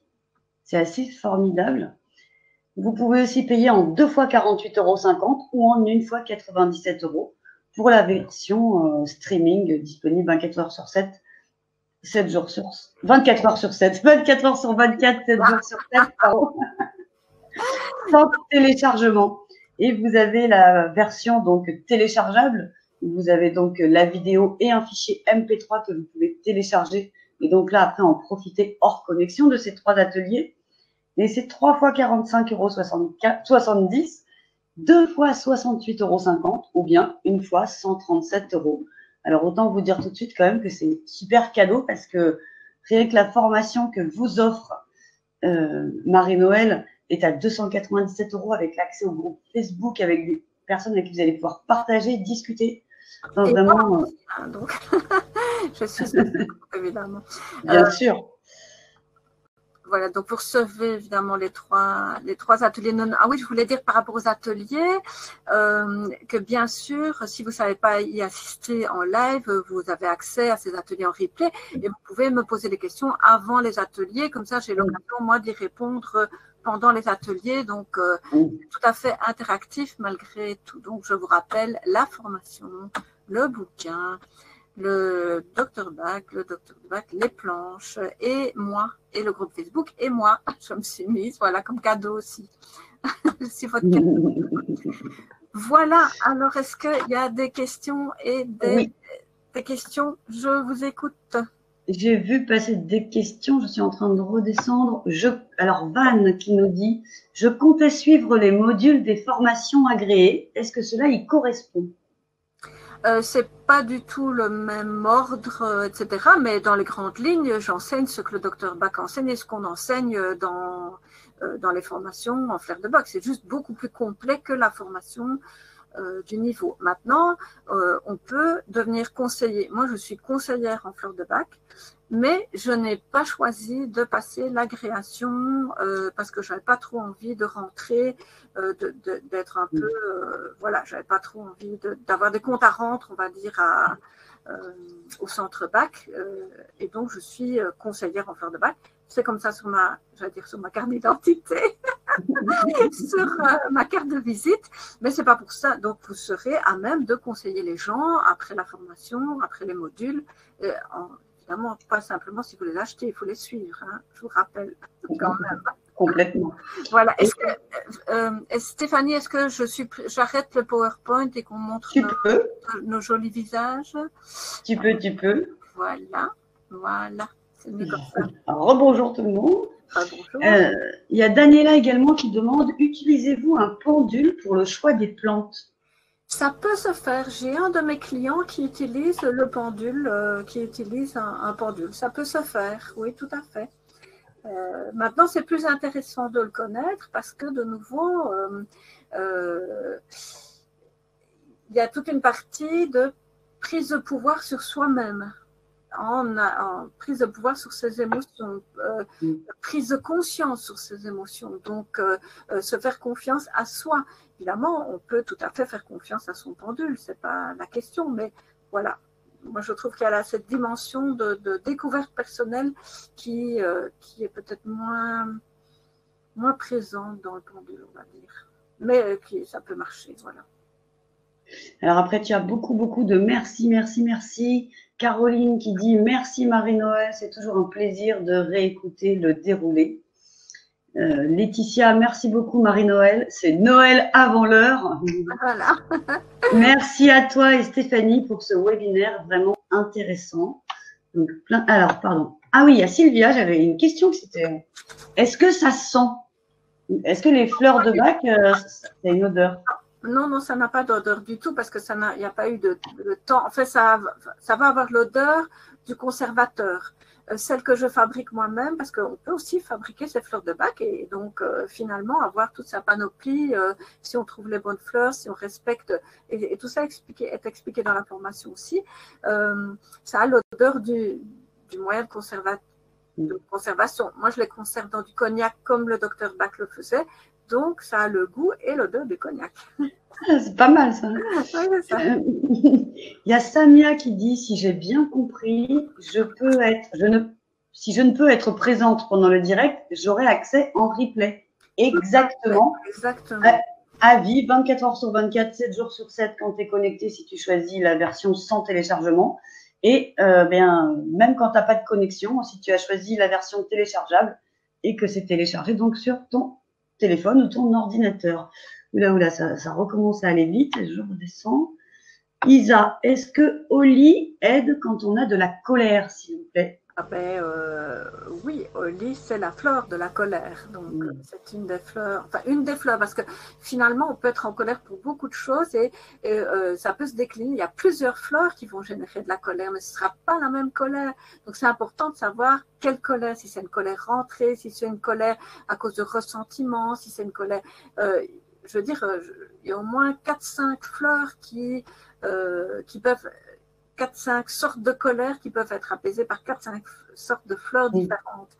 Donc, mais une fois qu'on a les mots-clés, ça va tout seul pour les trouver. Il y a Nora qui nous dit, Marie-Noël, merci pour cette superbe présentation très agréable, joyeuse et légère et très structurée. Est-ce que tu donnes la façon de fabriquer les fleurs comme toi? Bien sûr. Wow. C'est dans la formation. Nicole demande, y a-t-il un moyen d'avoir des fleurs de bac sans alcool? Tout à fait, ça existe dans certaines marques. Il y a des fleurs de bac sans alcool. On ne peut pas citer de marque ici, mais voilà, renseignez-vous sur Internet. Il y a des marques qui vendent sans alcool. Vous mettez fleurs de bac sans alcool, vous allez tomber sur des sites qui en vendent. Le problème avec ces fleurs de bac sans alcool, c'est qu'elles se conservent beaucoup moins longtemps. Voilà, elle se conserve quelques mois, alors qu'une fleur dans de l'alcool ou dans des solutions alcoolisées comme les fabricants les font, ça se conserve. Ils sont obligés de mettre une date de péremption parce que c'est considéré comme un complément alimentaire. Et donc, pour tous ceux qui ont des vieilles fleurs de bac dans leur pharmacie, ne les jetez pas, elles sont toujours valables. C'est de l'information qu'il y a dans les fleurs, donc ça reste valable. D'accord. Ne jetez surtout pas vos vieilles fleurs de bac, continuez à les utiliser. Super, justement, je ne l'avais pas jeté, moi, parce que j'en ai un, je t'en parlais l'autre jour, qu'on m'avait conseillé. J'ai un flacon et je me demandais justement si je pouvais continuer à l'utiliser ou pas. Oui, bien sûr, sans problème. Donc, super. Et du coup, là, on parle de l'alcool, mais c'est que quelques gouttes, donc l'alcool, il n'a pas vraiment d'effet, lui, par contre, sur non, pas du tout. Il y a un médecin, un pédiatre qui me disait il y a moins d'alcool dans votre préparation de fleurs de bac, dans vos 2 gouttes que vous diluez, que dans une panade qui est restée un quart d'heure hors du frigo. Ah oui. Au niveau de la fermentation, donc vous voyez, c'est très très léger. Maintenant, il y a quand même une recommandation. Si vous êtes une ancienne alcoolique et que vous faites abstinence, là, effectivement, il faut éviter. Maintenant, il y a aussi moyen d'éliminer l'alcool des fleurs de bac, mais bon, voilà, il y a des moyens d'éliminer l'alcool aussi. Donc, voilà, mais voilà, il faut le dire, si vous avez été alcoolique et que vous êtes en abstinence totale, fleurs de bac sans alcool, indéniablement. Et alors, Sylvia, je ne comprends pas bien ta question. Sans téléchargement, peut-tu y avoir accès en tut vremos? Je crois qu'il y a le correcteur automatique qui a dû écrire un mot que je ne connais pas. Mais peut-être qu'elle demande comment ça se passe si on ne prend pas le module, le prix avec les téléchargements. Et bien, tu auras dans ton espace membre l'accès donc à la vidéo. Et à chaque fois que tu auras Internet et que tu auras envie de revoir cette vidéo d'atelier en replay, et bien, tu pourras le faire. Par contre, pour la formation, là, vous pouvez... Et oui, effectivement, pardon, parce qu'elle l'a précisé, effectivement, c'est tout le temps. Il n'y a pas de limite. C'est en illimité toute la vie du site l'Académie de la Nouvelle Vie. Tu auras donc accès à la vidéo.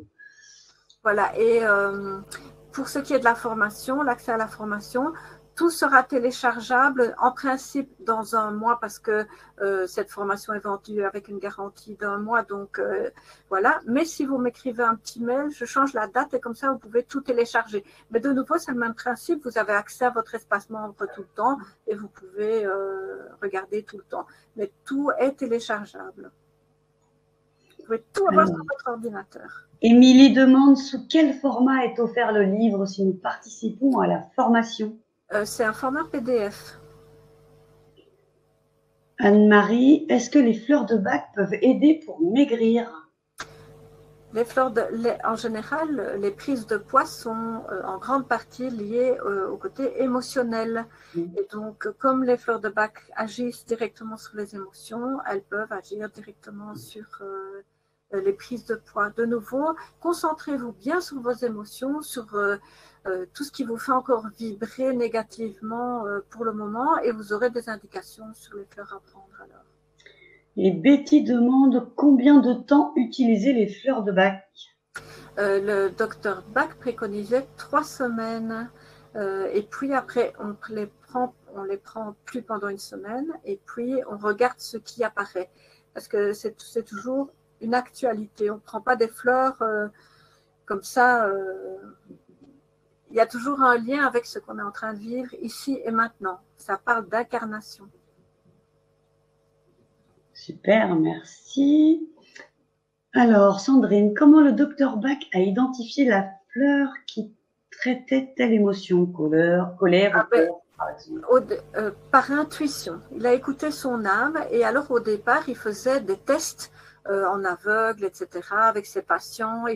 Il était propriétaire d'un laboratoire à Londres et donc il a commencé à faire ses tests et puis au bout d'un moment, il s'est rendu compte que chaque fois qu'il qu'il avait écouté son intuition, les tests étaient positifs.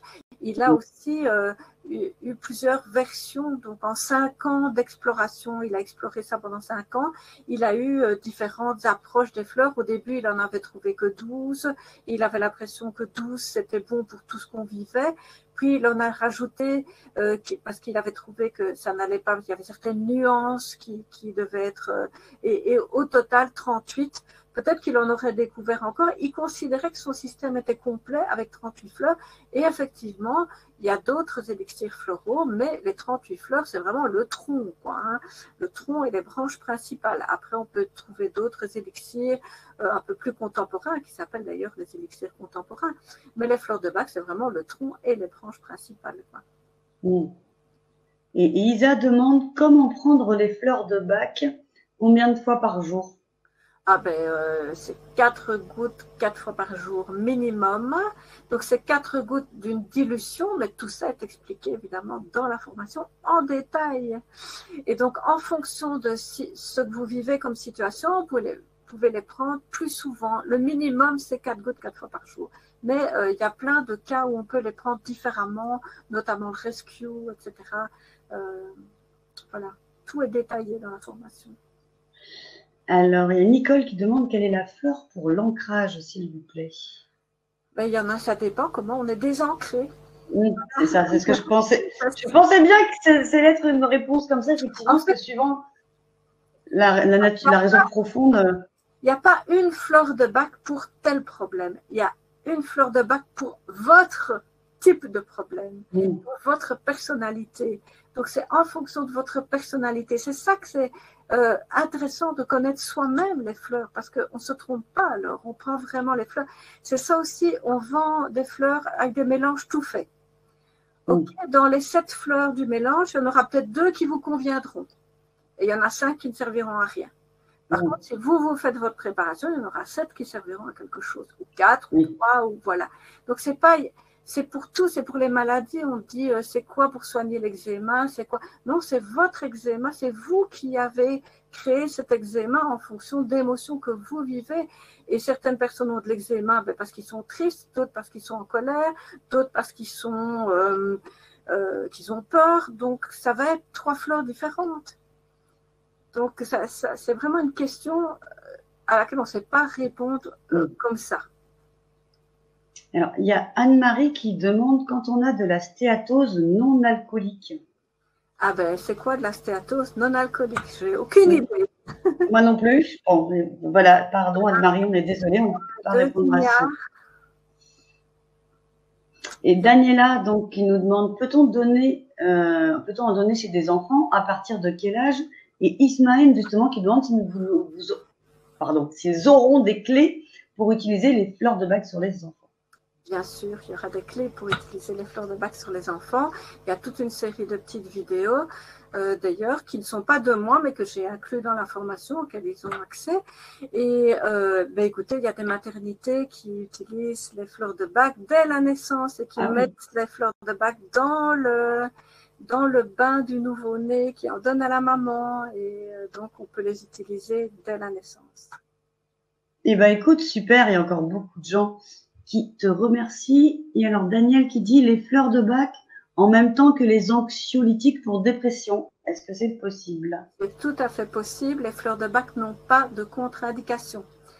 Donc, ça veut dire que vous pouvez les prendre avec n'importe quel médicament. Et surtout, une information très importante, tout ce qui est médical, c'est chez votre médecin. N'essayez pas de vous soigner avec les fleurs de Bach quand vous avez un problème comme un cancer, etc. Vous pouvez les utiliser en complément de votre traitement, mais pas à la place de votre traitement. C'est le médecin qui décide si vous pouvez arrêter votre traitement ou non. Ça, c'est toujours bien important de le savoir.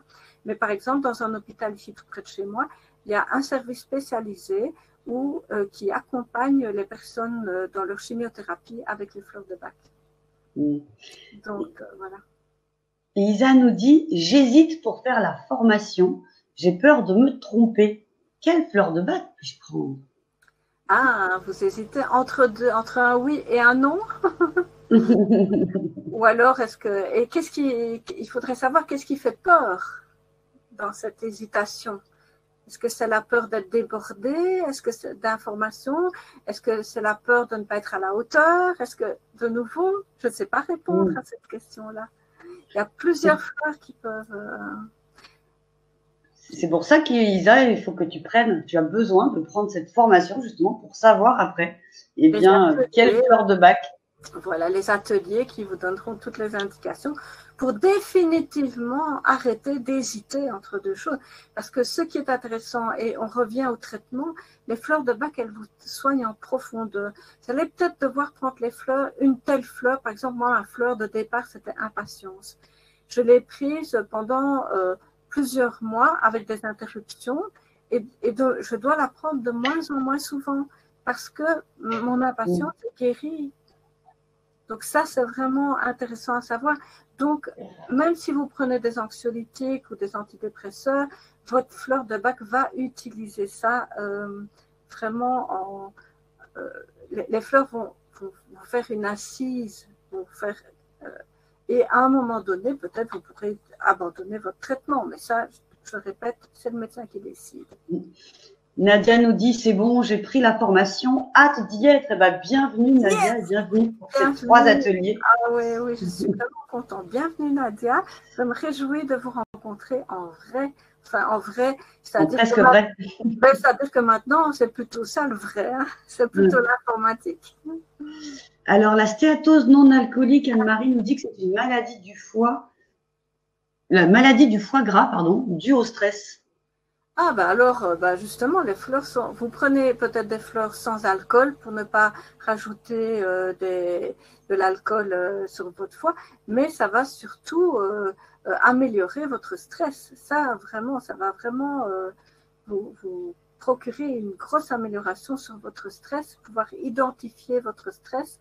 Et il y a des clés dans la formation par rapport au stress aussi. Hein, donc, ça, c'est vraiment très indiqué pour diminuer. Je ne vais pas dire voir guérir votre stéatose, puisqu'il y a exactement 5 minutes, je ne savais pas ce que c'était, donc je ne sais pas. Mais moi, j'ai toujours l'espoir que toutes nos maladies vont aller mieux si nos émotions vont mieux. Voilà. Alors, il y a Françoise qui dit, c'est fait aussi. Ben, bienvenue Françoise. Bienvenue Françoise. Il y a Marie, avant de passer à la question de Samia, qui dit, magnifique aussi pour les animaux. Ah, démonstration, oui, démonstration dans une salle d'attente de vétérinaire pour un chien très peureux. Quand il est rentré dans le cabinet, il ne tremblait plus de peur. La vétérinaire a appris la méthode à ce moment-là. Ah ben oui, super. Moi, j'ai sauvé mes poissons rouges comme ça. Voilà. Et Samia demande, une fois la formation terminée, comment et où se fournir en fleurs? Ah ben, par exemple, dans les parapharmacies, dans certaines pharmacies, dans les parapharmacies, sur Internet, et puis apprendre à les fabriquer vous-même aussi. C'est très, très gai. C'est vraiment des aventures. Je suis sûre qu'elles fonctionnent encore mieux quand c'est vous qui les avez fabriquées. Et on a Nora qui dit, merci Marie-Noël, c'est fait aussi. Nadia qui dit, bienvenue Françoise, c'est merveilleux. Vous êtes vraiment génial, les amis. C'est chouette. Je vous avais pas vu vraiment depuis longtemps, moi, puisque je suis plus dans le back-office maintenant, mais franchement, c'est un régal d'être avec vous ce soir. Et avec toi, Marie-Noël, vraiment, merci beaucoup. Tu vois, il y a encore Anne-Marie qui dit un grand merci pour vos réponses à vous deux. Je crois que tout le monde est content. Pour tous ceux qui s'inscrivent aux ateliers, ils vont avoir un lien pour s'inscrire à la formation et donc il y aura dans la formation tout de suite pour vous inscrire au groupe, etc. Essayez de me dire sous quel nom vous êtes inscrit sur Facebook parce que je ne sais pas toujours faire le lien. Parfois, vous allez vous inscrire à la formation avec une adresse mail qui ne correspond pas à votre… Donc, s'il vous plaît, quand vous faites appel sur Facebook en disant « je veux m'inscrire au groupe formation fleur de bac », donnez bien, dites qui vous êtes. Hein. Il y a Samia qui a rejoint aussi donc ces 3 ateliers et qui bénéficiera donc de la formation offerte du groupe Facebook et de tous les bonus, les 2 livres, enfin, il y en avait trop, il y en avait au moins 5 des bonus. Donc, c'est formidable. Nicole, est-il possible de payer à partir de lundi prochain? Bien sûr, lundi prochain, tu pourras cliquer sur le lien qui sera en dessous du replay et tu pourras accéder à la formation, bien sûr. Françoise, j'ai déjà suivi des formations avec Marie-Noël et je n'ai aucun doute que ce sera super. Merci François. Je ne sais pas quelle Françoise, tiens, mais voilà. Donc, Émilie qui nous dit aussi formation également validée. Eh bien, écoutez, c'est super, c'est formidable.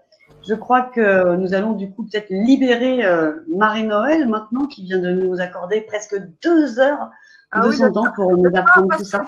J'avais fait tout un paquet de feuilles à se rester sur mes genoux. Je n'ai pas regardé mes papiers. Ça a passé vraiment très vite. C'était très, très chouette. Eh bien, super. En tout cas, merci beaucoup, Marie-Noël. Merci à tout le monde. Merci à tous ceux qui sont encore en ligne. Je vois que vous êtes encore nombreux. Oui. Donc, c'était vraiment très, très chouette de faire cette conférence avec vous. Et je me réjouis de vous voir en vrai, en presque vrai. Voilà. Et Nicole qui nous dit merci, c'est parfait, je m'inscrirai. Eh bien, écoute, avec plaisir de tous vous retrouver. Enfin, Marie-Noël, je sais qu'elle se fera un plaisir de tous vous retrouver pendant ces 3 ateliers en direct. Et merci à toi, Stéphanie, pour l'animation et les réponses aux questions et tout ça. C'était super chouette. Avec plaisir, avec grand plaisir. Eh bien, excellente soirée ou excellente journée, suivant là où vous vous situez et quand vous nous regardez. Et à très, très vite pour ces 3 magnifiques ateliers. Plein de bisous à tous. Merci encore à toi, Marie-Noël. Au revoir.